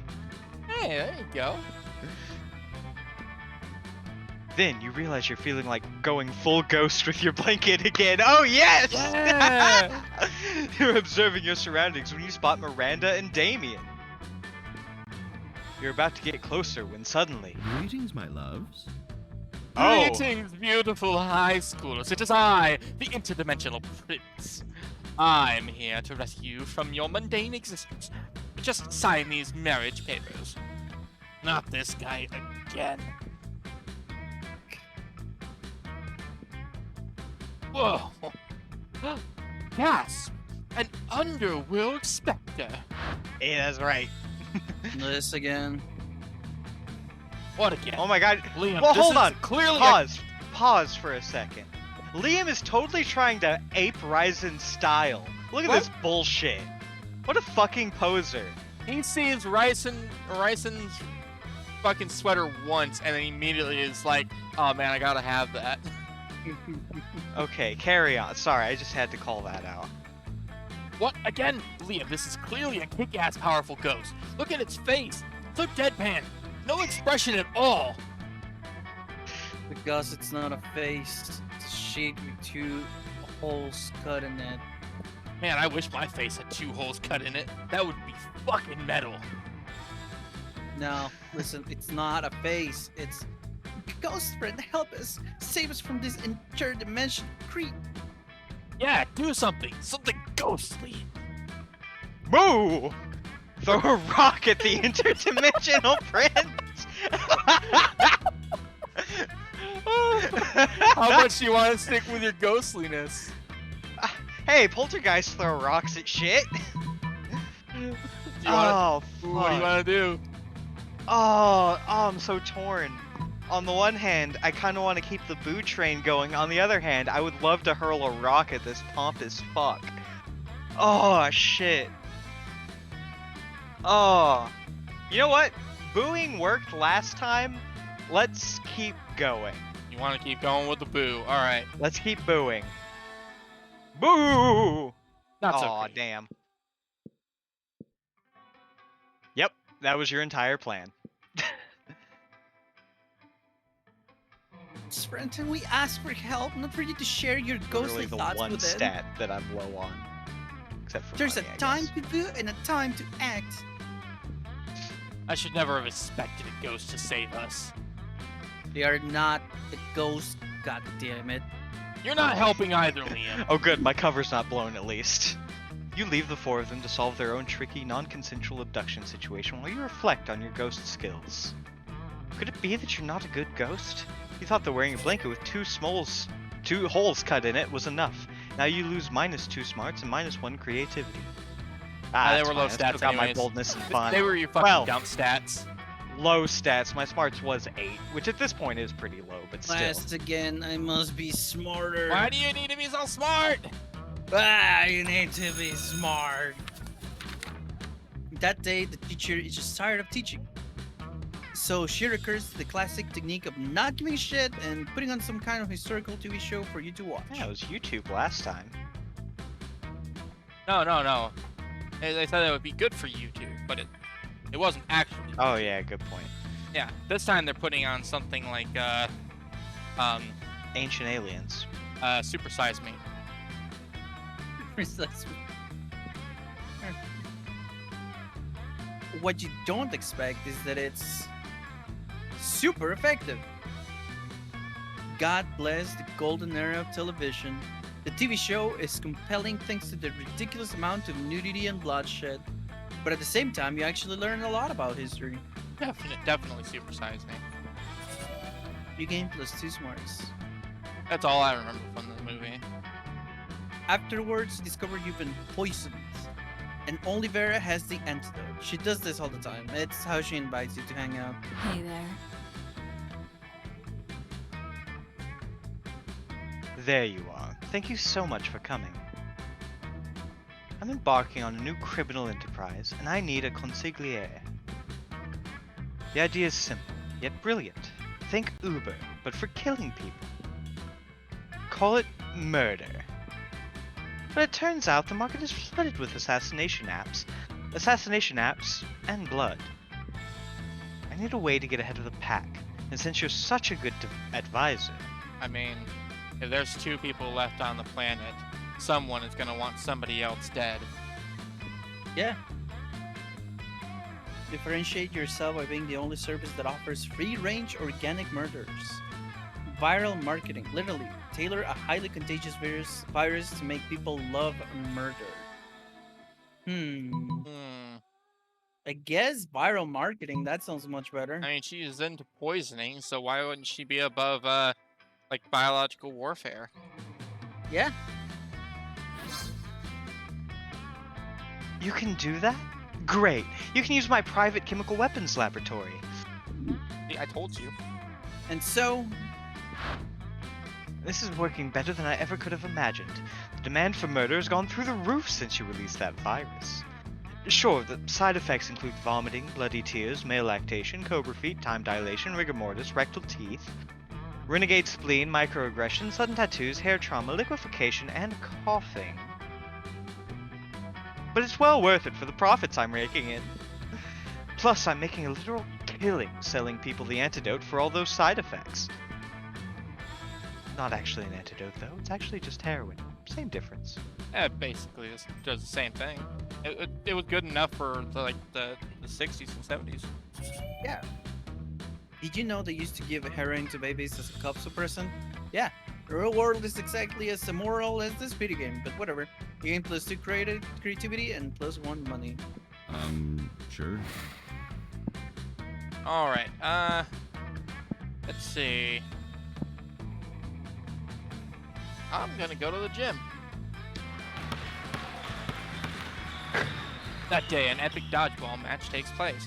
At one point, you're about to be eliminated by a player from the other team But suddenly you convince him not to throw the ball at you with a heartfelt speech about the importance of everyone's lives. The player bursts into tears, and you take advantage of that moment of weakness, throwing a ball at him. You lose -5 Mercy, the stat that might be useful in Monster Prom's sequel, but isn't now. Gain +2 Charm. While doing all that, you've been carrying your newly acquired corpse as if it was a totally normal thing to do. But some people seem to think otherwise. Oh no, it's the 4 most hateful people in school. Ugh. Why are you carrying a corpse, idiot? What a shameful display of distaste. Yeah, what a noob. Carrying around corpses is for noobs. Ooh, a corpse! I love corpses! Also, I'm super drunk. Okay, the 3 most hateful people in school, and Polly. As the school's social elite, we disapprove of this. I'm the head of the hierarchy, and I can't condone such stupidity under our domain.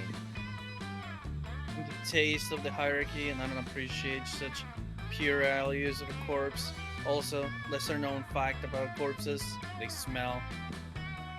I'm the fist of the hierarchy, and I want to punch you because punching people is what I do. Hi. Hey, also, I'm like super drunk. So whatever Vera says. Yikes. Despite your disregard for stupid social conventions and school hierarchies, you feel the urge to please them. Maybe because that's what this game is about. When you bought this corpse, Valerie totally told you it was a fashion accessory and that she was absolutely not just trying to dispose of a body. But now, you're starting to feel he might have fooled you. No time to lose. How can you convince them the corpse is actually a very hot fashion accessory? The trivia fact about fashion accessories: most of them are worn on your head. Quick, put the corpse on your head. Or shallow social creatures respond only to status. Rip the brand logo off the most high-end accessory you own and put it on the corpse. Ooh. Corpse head sounds fun. Honestly, my Corpse creativity is really fucking low. Oh yeah, it is. Damn. I'm thinking about the brand logo. How's it gonna stick though? All the All the iCore. plus- Yeah, I guess you're right. So wealthy. So wealthy. You quickly rip the logo off another piece of clothing you had with you and put it on the corpse. Wait, look, the corpse is actually a Versace.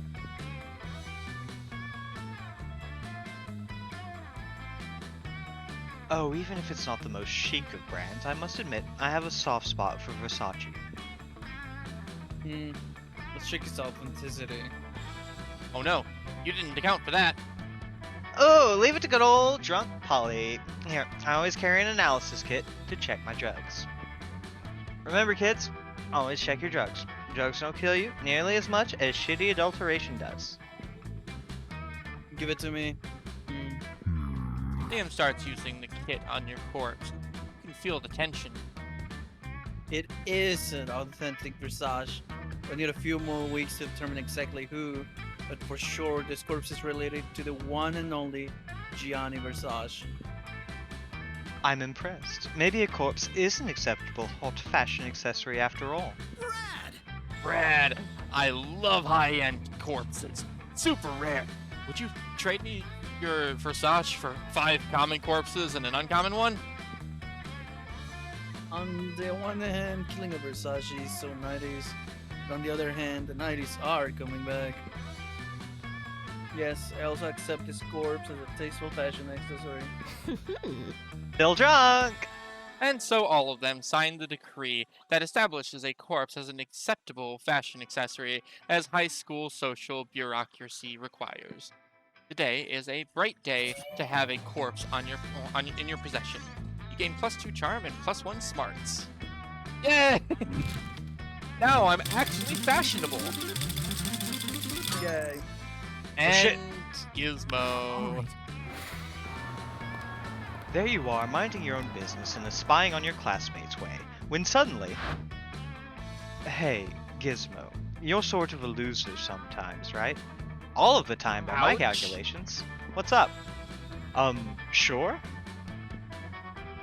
You hang out with other losers, like Ryzen, right?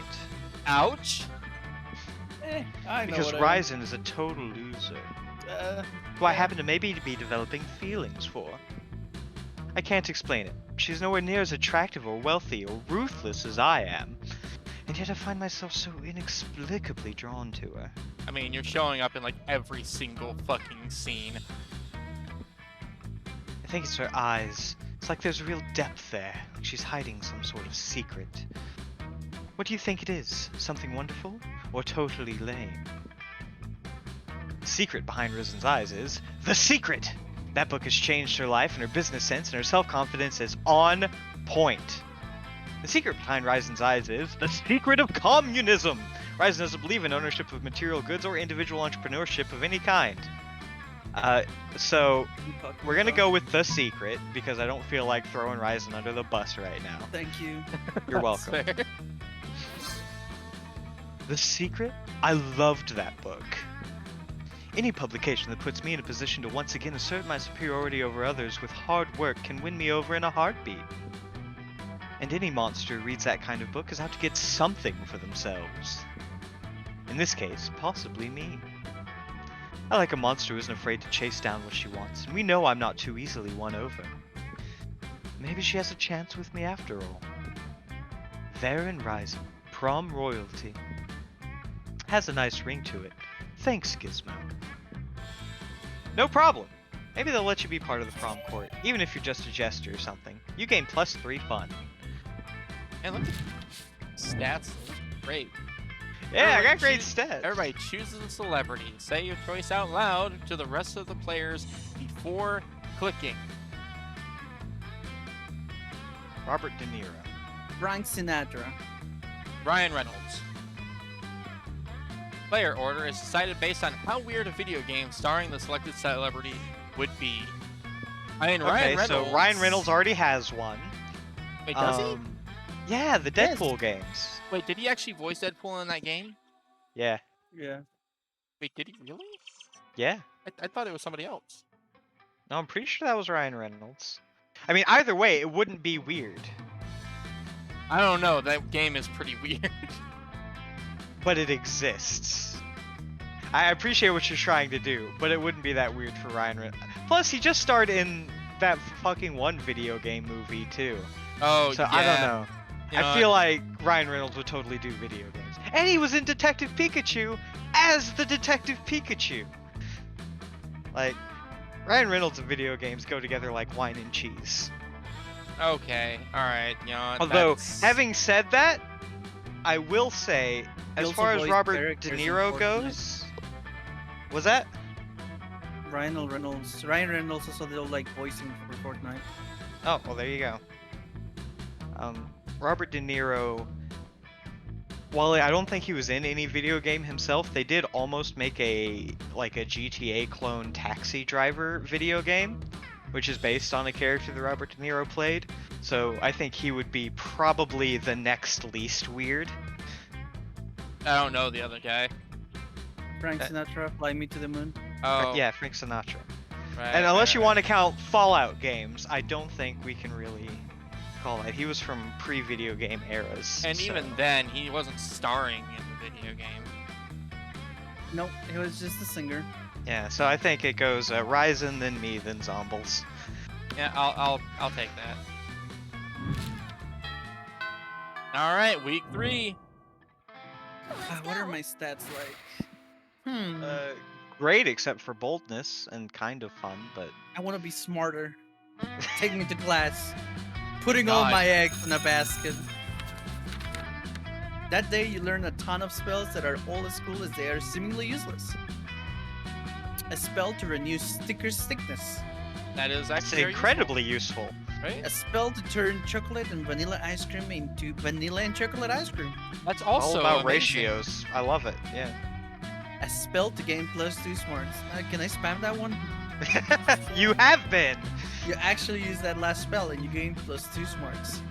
Unfortunately, you can only use it once in your lifetime. Between class periods, you discovered a severed horse hand in your locker. It has a note in its mouth telling you to meet Vera as ASAP. How romantic. I mean, I'm I so guess. glad you've come. I have another crime problem which would benefit from your insight. Thanks to your input, murder has cornered the market in app-based assassinations, and yet, the other crime lords don't take me seriously. Just because I'm not a 40-year-old man with a scary scar, those sexist morons think this is just a phase for me. Since when did having a killer body and flawless skin disqualify a girl from a life of crime? It's disgusting. How can I show these chauvinist goons what crime really means to me? Come on, think of something. You're my most trusted advisor.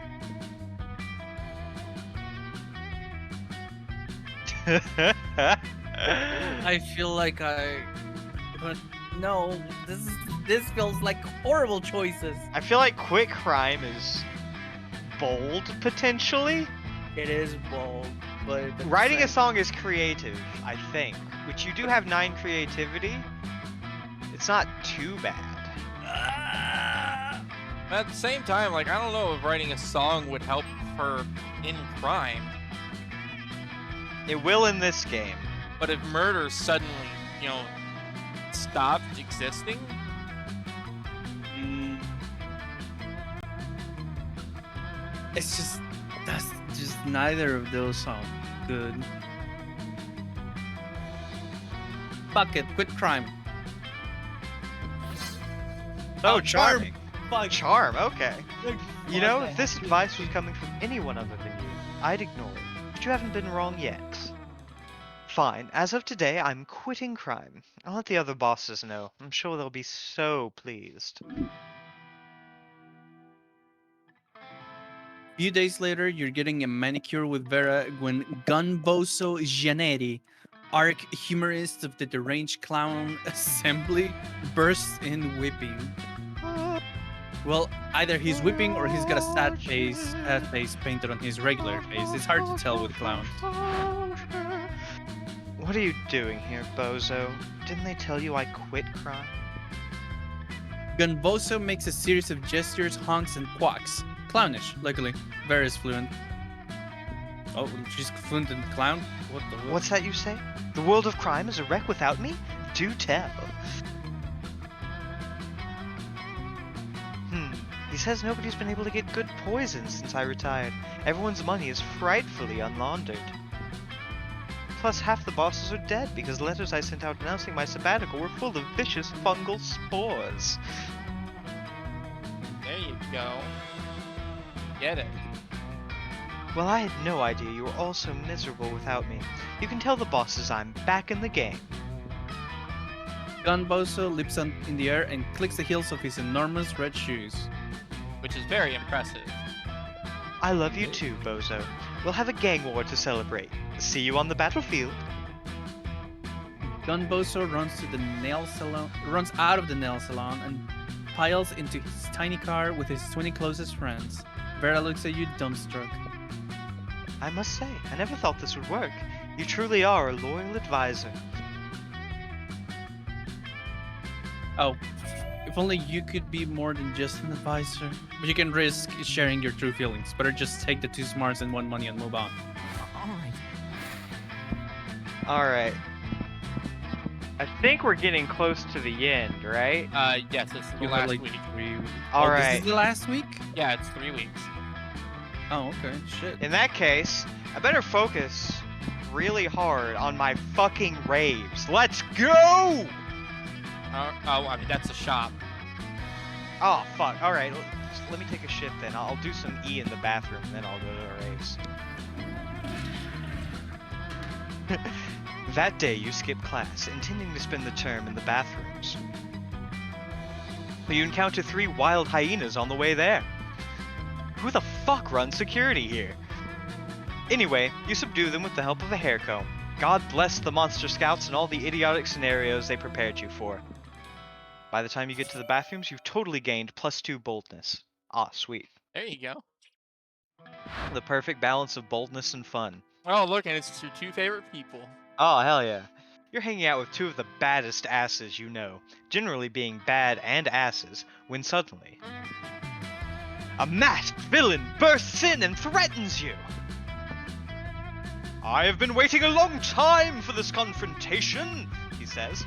Following you, hunting you, waiting for the perfect moment. And now, prepare to meet your doom and pay for all that you've done to me. Holy shit! I've never done anything wrong to anyone ever. I have no idea who this could be. I've done so many things wrong to so many people. I have no idea which one you could be. Wonder no more, says the masked villain, and he rips his mask off. Oh my god, of course, it's that guy. The one from, you know, I mean, you totally know this guy, right, Damien? Never seen this dude before. Must have beef with Gizmo. I have beef with all of you tiny fools! It is I, Univertica Jr. Oh, of course! Univertica Jr. Nope. You collaborated with your three best friends to destroy my father! Now, hold up. Scott, Bear, and Miranda? No way. He means Liam, Coach, and Alfred.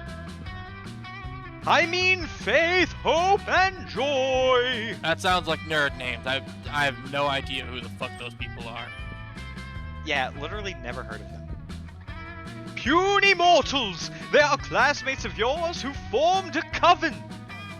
Oh, the coven! They have names?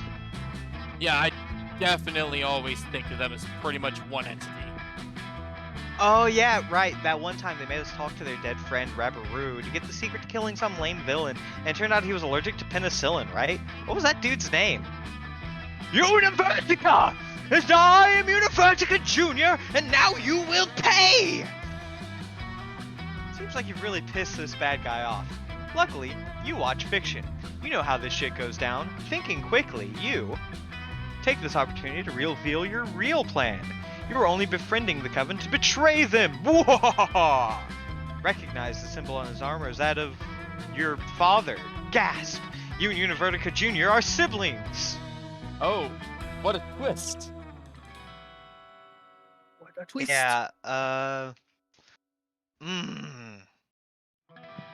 Maybe I'm just a bit gun-shy after failing that last one. I think the betrayal of the Coven is the way to go. That feels right? You going for betrayal of the Coven then? Yeah, let's try it. Alright. So charming. I mean, okay, sure. Just befriending the Coven to betray them, eh? Univertica Jr. chuckles. A likely story. That's what they all say. Yeah, I say that all the time, actually. Quick, if you're really not best friends with the Coven, what's their favorite color? Black, duh. Wrong! It was a trick question. Faith's favorite color is green, Joy's favorite color is purple, and Hope's favorite color is blue. They're individuals, people! How hard is that to grasp? I don't know, man. They really do just read as one person to me. One person I can't wait to help Gizmo betray, obviously. You three really aren't best friends with the Coven, are you? In fact, you're not even very good classmates. Whoa, bro, don't stretch it. Like, you know all your classmates' favorite colors. You didn't even know their names! You should get to know them better, though, if you're thinking about seriously betraying them. Know thine enemy, and all that. I've got big plans for what I'm doing next. Here, let me tell you every single plan I've formulated against them. He spends the next hour doing so, while you hastily jot them down in a notebook to present to the Coven later. This is great because it puts them several steps ahead of their nemesis, which is hopefully enough steps that they won't need to ask for your help ever again.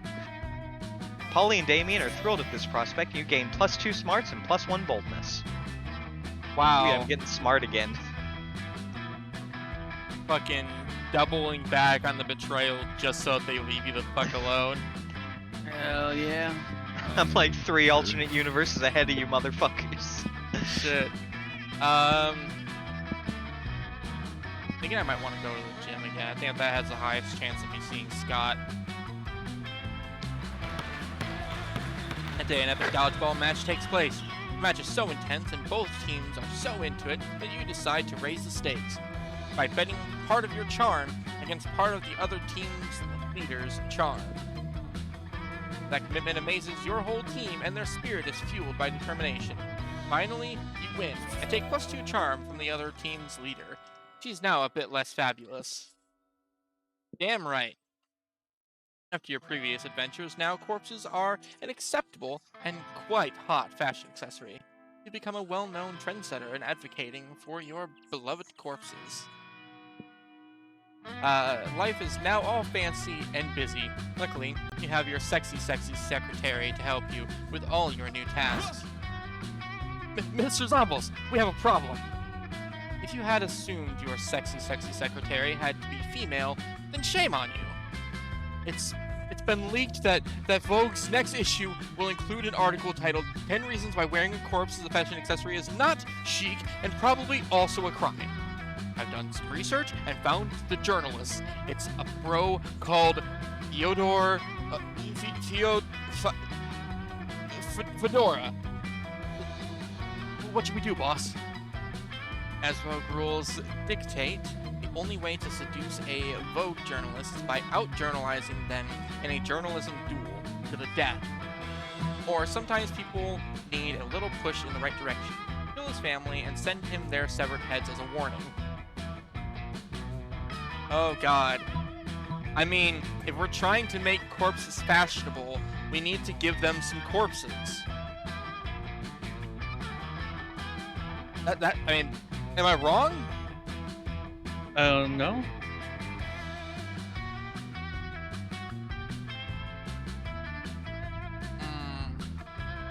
Yeah, I'm going with it. Give him a little bit of a press kit, you know? Yeah. So bold. Way to go, boss. Nothing like a friendly reminder to show people you care. Let me schedule the murder in your agenda. We could probably use that new app. You keep Scott out of the murder, because he's too pure for that. You take care of it yourself because you're a responsible young adult who can take care of his own murders. Soon after murdering Fedora's parents, Boss, it worked! The Fedora bro changed his article. Read! The other day, I woke up to an unexpected surprise from Zombles, the well-known trendsetter and corpse advocate. I was sure the whole corpse thing was getting old, yet Zombles sent me a whole new vision. This version of corpses was home delivered, came in a smaller, more portable size, and were even customized for me. I have to say, maybe there's more to corpses than I first thought. I'm wearing these as edgy earrings. Hooray! Corpses are saved! Is this guy really wearing his parents' severed heads as earrings? Today is a great day. No consequences for murdering 2 innocent people, even though it was documented in a magazine. And you also gain +2 fun and +1 boldness. Huzzah! Huzzah! Change places! Everybody chooses something cool. Say your choice out loud to the rest of the players before clicking. A refrigerator. A cat with sunglasses. Oh shit. The self-confidence. The self-confidence. The self-confidence. Player order is decided based on how cool it would be if 100 years from now, humankind built a 200-foot statue commemorating the selected thing. They already do that with self-confidence. Sorry, you guys lost. I mean, That giant 200-feet statue of a cat with sunglasses, nothing beats that that. is true. Like, all right, so it's just a matter of whether a 200-foot refrigerator or a 200-foot statue of self-confidence. I think a 200-foot statue of self-confidence would be cooler than a refrigerator. I don't know. I mean, sure, it would take a lot of power, but I think that a 200-foot refrigerator would But it's not a refrigerator, it's a statue commemorating refrigerators. Yeah, he does got you there. If he was an actual refrigerator, you would be second place, but it's not. It's Damn just it. a statue of it. You caught me on a technicality.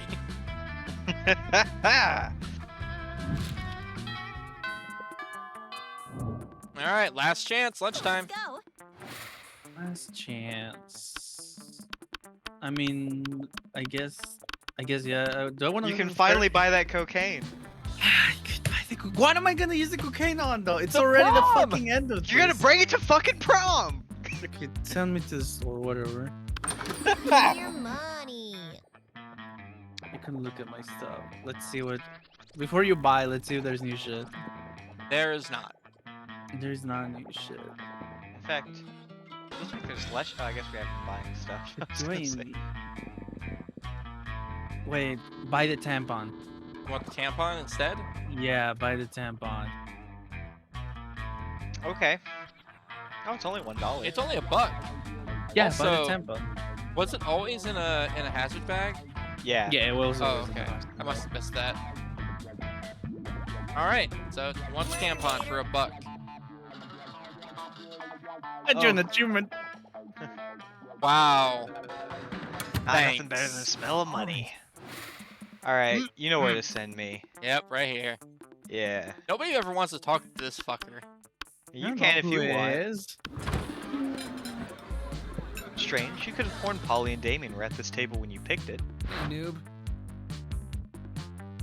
Psst, hey, loser, down here. Hey, boo. It's us, Polly and Damien, hiding under this table for totally innocent reasons. A ferocious roar sounds from the door of the cafeteria. Crazy Martin the Werebear janitor is here and he's looking for someone. Oh shit, he's here. Why is he after us anyway? I think what we did really falls under more federal jurisdiction. International law, more like. Those munchkins were Canadian citizens. Now that you mention it, I think we might actually have to face a war crimes tribunal. Worth it though, right? Oh, totally. As long as we get away from Buzzkill the bear over there. Just hide in the ghost zone. You know, the special alternate dimension only ghosts can use, which I can definitely use because I'm a fucking with ghost. your ghost powers, yeah. Hide behind diplomatic community. I mean, you're both. No, I bought the fucking ghost costume. I'm gonna go with the ghost zone, obviously. But I can't hide in the ghost zone. I'm not a ghost. I guess you should have thought of that before you spent all that time being alive, huh? Being alive isn't a choice. Whoa, It's okay. technically. I don't have time to sit here and argue pro-life or pro-choice with you, my dude. See you in the ghost zone. No, you won't. You can't follow Polly into the ghost zone. That's bullshit! But from the way she winks at you before crossing over, it looks like you're one step closer to the bone zone. Hey! Master! Oh, wait. All right. I think they meant sex. Hey Scott, how's business? Sarah's drinking her customary lunchtime scotch because you can drink whatever the hell you want at this school, but Scott's not making it easy for you. Bro. Hey Vera, what you drinking? What? Scotch. Why? Because it smells like a delicious forest fire, and I'm curious. What's it called? Scotch. Yes? No, that's what it's called. What? Scotch! Yes? No, I'm not saying your name. I'm saying the name of the drink. I'm drinking. It's Scotch. It's mine? No, it's mine. Why is it called Scott's? That's just what it's called. Oh, is it like an energy drink for Scots? I mean, it's like an energy drink for Scottish. Hey, I'm a Scottish person. I'm as Scottish as it's possible to be. I'm the most Scot. Oh my god. No! Gah! What will it take to get you to drop this issue? Scott's not gonna drop it unless you do something. So you cut in and say, yeah, it's called Scott's, but today is opposite day, so everything that's Scott's is actually Vera's. Or you're right, Scott. That drink is your birthright. Chug, chug, chug, chug. Chug, chug, chug, chug, chug, chug, chug, chug, chug. You don't have to tell me. Well, you don't have to tell me 5 times. Bottoms up. No, what are you doing? Stop! Okay. I just drank the whole bottle anyway. You utter twit! That scotch was brewed for King Tutankhamun himself! I had to have an adventuring archaeologist betrayed and murdered for that bottle. What? Sorry, could you say that again? I was blackout drunk while your scouts I drank. You're impossible. I'm impossible. Yeah, right. You drag Scott away to escape Vera's wrath. He spends all the afternoon doing all your math homework for you. Turns out Scott's way smarter when he's blacked out. Change places! Everybody chooses an animal. Say your choice out loud to the rest of the players before clicking cat. Cuttlefish. Fuck you. Giraffe. Player order is decided based on how hilarious it would be if Ryzen died after being attacked by 8 of the selected animal. It would be, I don't know, it would be pretty, 8 giraffes attacking one guy is pretty fucking hilarious. Yeah, but it would also be very, what's the word for it? Did you see a bunch of Ironic next- to have Ryzen are attacked by 8 cats and killed. Alright, but counterpoint. Imagine 8 cuttlefish in little robot mech suits because they have to get on land to get to him. Honestly, All trying to punch him with their little robot arms. I think it would be pretty hilarious to see the ocean literally rise up against him. Even then, if they were just flopping around, that would be pretty fucking hilarious. Yeah, and you would still die, so... Yeah, so you know what, Gizmo, you get first. So, do we think 8 giraffes would be funnier because it's just 8 giraffes?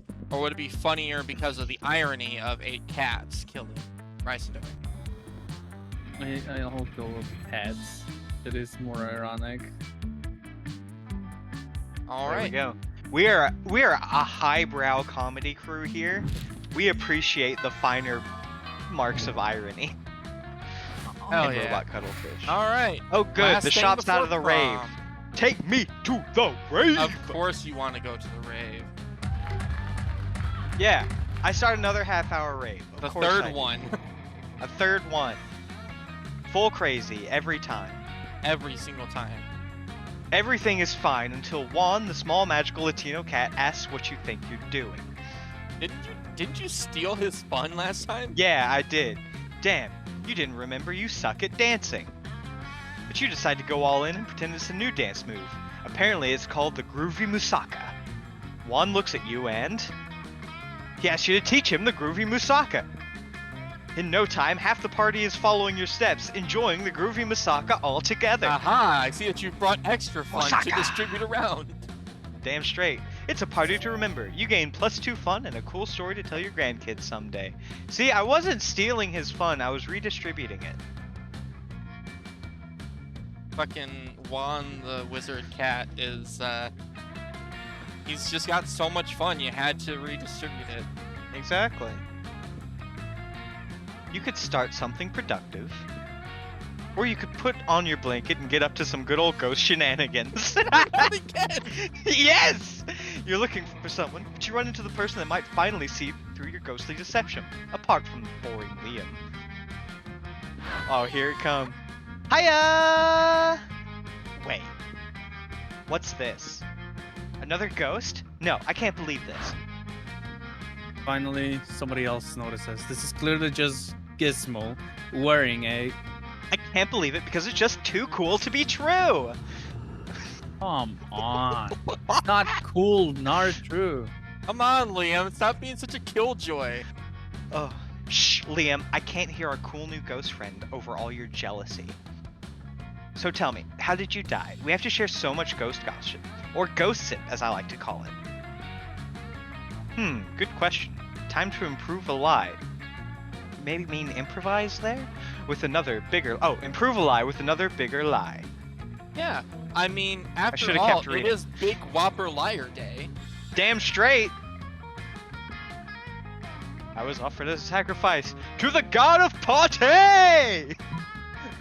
Let me tell how I died on the third date, boo. Ghost wink. Oh, I love both of these. They're so good. Ah. Which one you going for? Party or fucking charm? Oh, I feel like I'm good. You know what? No, I'm doing party. I am a sacrifice to the god of party. So fun. Whoa! That's just stupid. Fucking square. You're stupid. You mean stupidly awesome? No, just plain stupid. Also, which got a party? Dionysus, Ninkasi, the deer person. Who cares, you party pooper? I'm just saying, their story has more holes than the actual holes cut out of the blanket that they're This clearly fucking wearing. blanket was the best And purchase Liam, I've ever why made the in a fuck video do you game. keep showing up to these Yeah, goddamn nobody parties likes just to you, be a Liam. killjoy? Shut up, Liam. Maybe we should sacrifice you to the god of party. Sacrifice, sacrifice, sacrifice. You don't like such bad vibes, and because of that, you start dancing. Polly joins you. Hell yeah. Ghost dance! I swear, I'm gonna follow you around until you take off that sheet. Quit stalking me, Liam. Not a chance. But for now, ghost dance! Also, you gain +2 creativity and +1 fun. Sure. All right. And to try to secure my shit, I'm gonna go back to the gym. Why not? Today, an epic dodgeball match takes place, but the match isn't as important as the human interactions within it. You're at your peak when you human. decide to go for the overkill and wink at one of your teammates. He's totally mesmerized. It's the most epic wink ever. Damn, you know how to win over people's hearts. Gain +2 charm. Ah, life is good. You're a successful trendsetter that has moved monsterkind forward to a more corpse-friendly society. Or it would be good if you weren't about to crash into the 3 biggest enemies of progress and inclusiveness. The wolf pack is here. Oh, it's that guy. What the fuck? Who's gonna voice Are you carrying a corpse? What a lame loser. Corpses are dumb. We're taking your corpse so we can make fun of it. The bigots. Prepare to die. Hey, a corpse? Give it to me. I want its loot. Also, you're a monster, right? Prepare to die. The haters. Greetings, my love. It's me, the interdimensional prince. I'm here in your dimension to marry some cute high schoolers. Oh, what's that you're carrying with you? Is some kind of dry, skinny, funky, smelly high schooler? Can I marry it? And, Yes. Yes, you can marry Interdimensional this prince? corpse, you fucker. let's settle with the creeps. Or whatever. This dude isn't good news for sure. This can't be good. You're surrounded by jerks. It's time to fight for your corpse and for a more inclusive and corpse-friendly society. But how? Either know you're woke enough to acknowledge your corpse doesn't need a knight in shining armor to protect it. It can protect itself, or love is always the answer. Wink.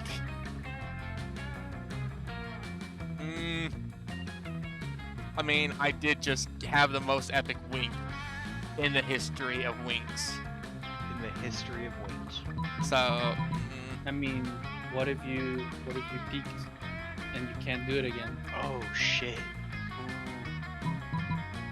I don't know. Are your wink wells run dry? I don't think that they are. I'm going for it. I'm gonna make sure that this corpse looks trendy. So charming. It's true. We're bigots, not because we avoid critical thinking and never listen to other people's opinions. It's because we don't have love in our lives. Yes, it's the same for me.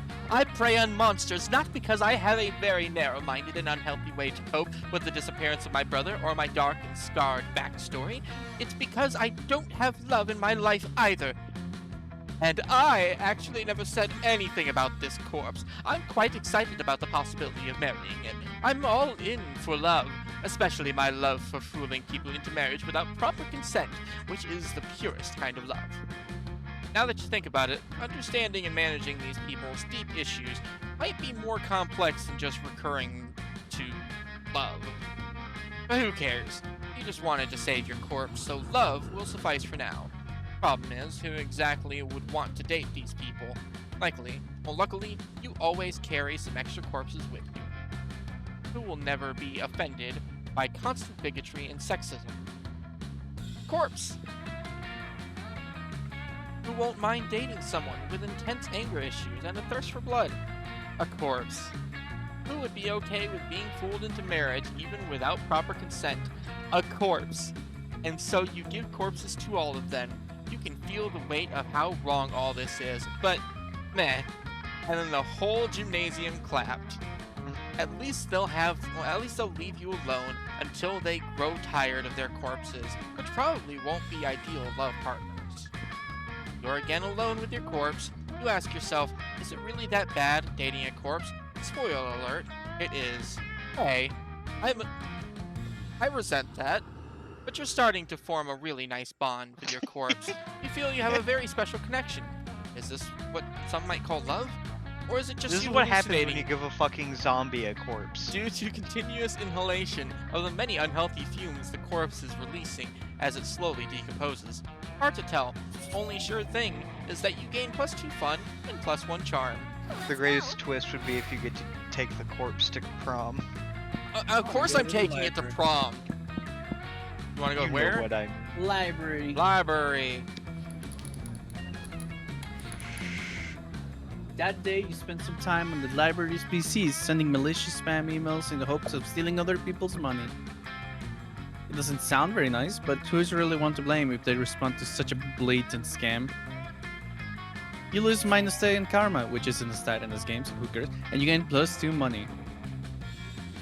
What you could have spent on cocaine. Yeah. Your mind's barely on what you're doing, though. All you're really concerned about is your situation with Vera. Throughout her last gang war, you've been her closest and most trusted advisor. Maybe too close. You're worried Vera is becoming so dependent on your advice, she's blind to your true romantic intentions. If only you had the courage to tell her how you really feel. After all, you don't want to end up in the advisor zone. You're so lost in thoughts of unrequited love, you hardly notice Vera sneaking up on you.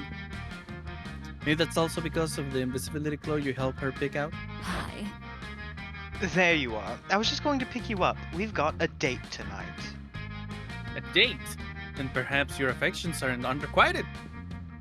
With the heads of Monster City's major crime factions to celebrate the end of the latest gang war. You're such a good and loyal advisor, I couldn't imagine going without you. Right, of course. Trying to hide your disappointment, you accompany Vera to the peace conference. But soon, You can have horse racing, but if you think I'm giving up murder's monopoly, you've got your head so far up your ass, it's popped back out your shirt collar.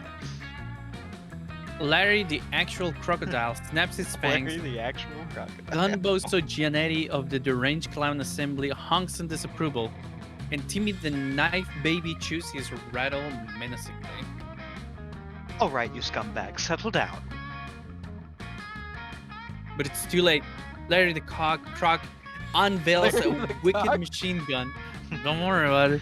Larry, the actual Gunboso crocodile. makes a rocket launcher out of twisted balloons, and Timmy the Knife Baby produces a lot of knives. Who saw that coming? Hey, advisor, a little help here. If you don't save Vera now, you'll never have a chance to confess your feelings. So you take a deep breath and Either kiss Larry the cock or confess your feelings. Kiss the cock or confess. I mean, why does it always sound bad?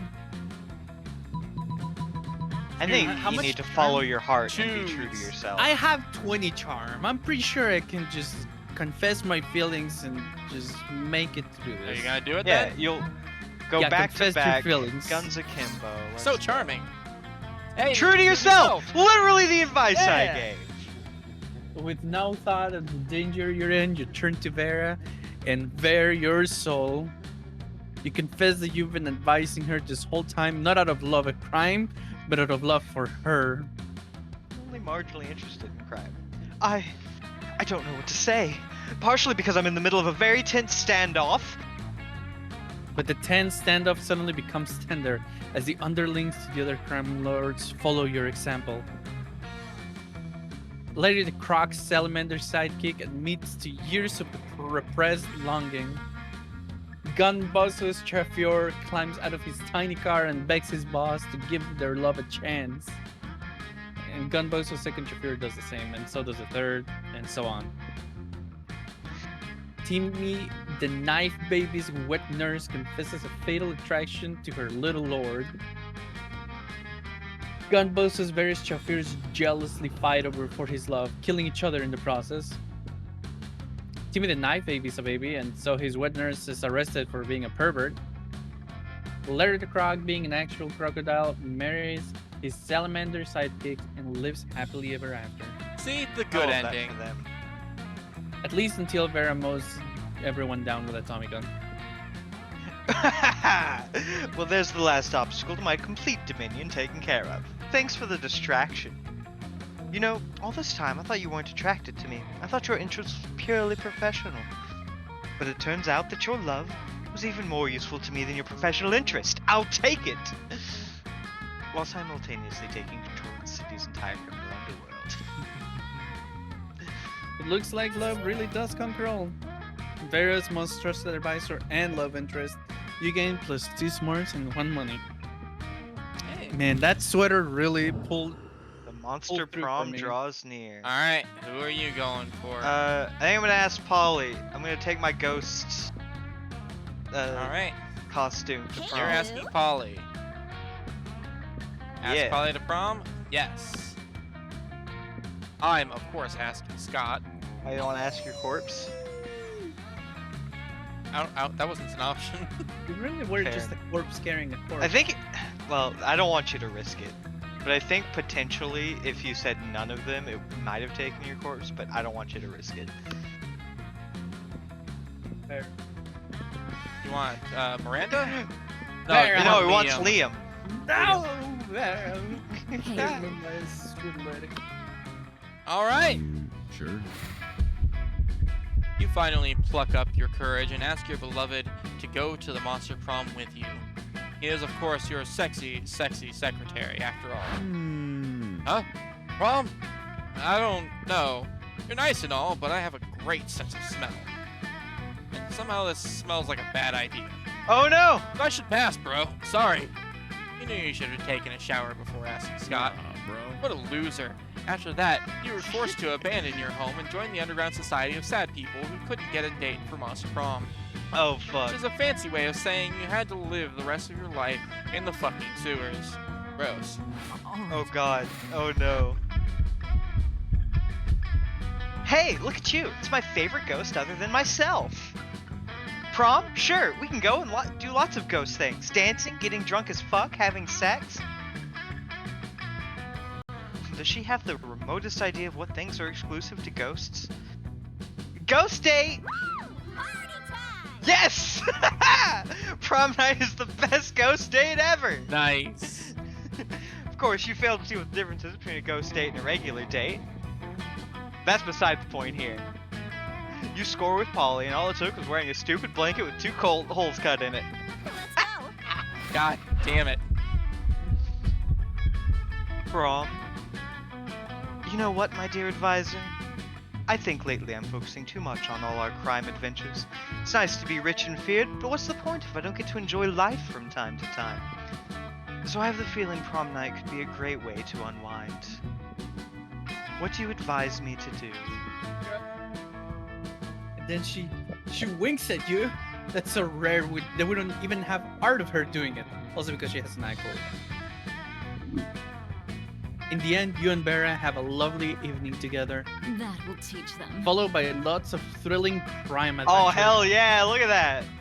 Vera starts falling for you. She values how you respect her individually and even support her career by being her trusted advisor. The two of you do a great job of juggling being partners in both love and crime. Mostly because Vera's great at everything she does, or so she reminds you constantly. Also, she reminds you that the two of you may be partners in love, but in crime you're still superior to an advisor. But that's Vera for you, and under all that ferocious confidence, you can also perceive a deep respect for you. So beautiful. Crime is always the answer. I should have just tried to take my corpse. Most likely Yeah, become president probably. of party! Vera's quote, I'm not being paid for this quote. This is outrageous. 2 new secret endings, 25 new events, and 25 new outcomes. What a shame. This tampon I bought did nothing. Those 3 weeks were maybe the most And epic and absurd In weeks direct of our contrast, lives. the blanket with 2 holes that I bought did everything. After the monster prom, we kept on living our lives. Hold on. Why is that purple lady right next to the tiger an option? Oh, What the that's fuck? that's an option later. Don't worry. I Okay. want her. It's actually No, fuck you. I think it's actually tied to like a secret ending or some shit in the main game, but I think it's actually an option proper in like the DLC or sequel. After the monster prom, we kept on living our lives, falling in love, battling for friendship, and learning about who we were and who we could be. Do you know what? Like it always does, life happened, and it was wonderful. Scott unexpectedly ended up in a film school and partnered with Vera to co-create their very own TV show. It was bought by Netflix, since Netflix will buy anything, even a crazy TV show co-created by recently graduated high schoolers. Holly graduated from doing lots of ayahuasca, and now she appears to be onto hallucinating people and acts as their spirit animal. Miranda got a job being princess of her kingdom, which was actually kind of her job already. Well, you don't see her complaining about it. Those 3 weeks, the monster prom seemed larger than life, and then it was gone, just like that. Battle for Monster Prom might have ended then. There were plenty of battles left in that war called youth. But once again, we were young and unafraid, and we were ready to start.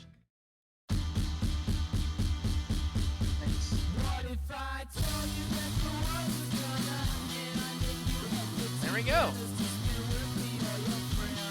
Look at that guy out to the left. That's the guy to the right.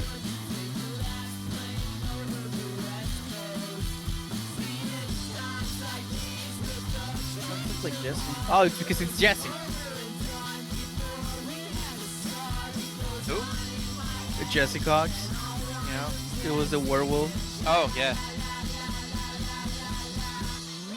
He like produced all these games.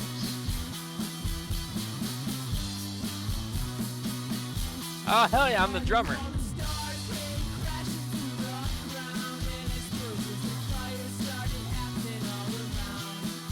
Haha, I'm with your rejected boyfriend. Fucking hell, man. Come on. Like I said, I should have just gone with my corpse. Yeah. I feel like that would have been one of the secret endings.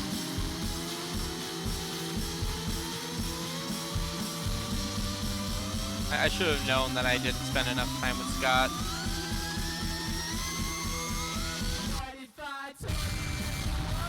Honestly, I thought you had. Like, I was right there with you thinking, yeah, he's got Scott locked down. Damn.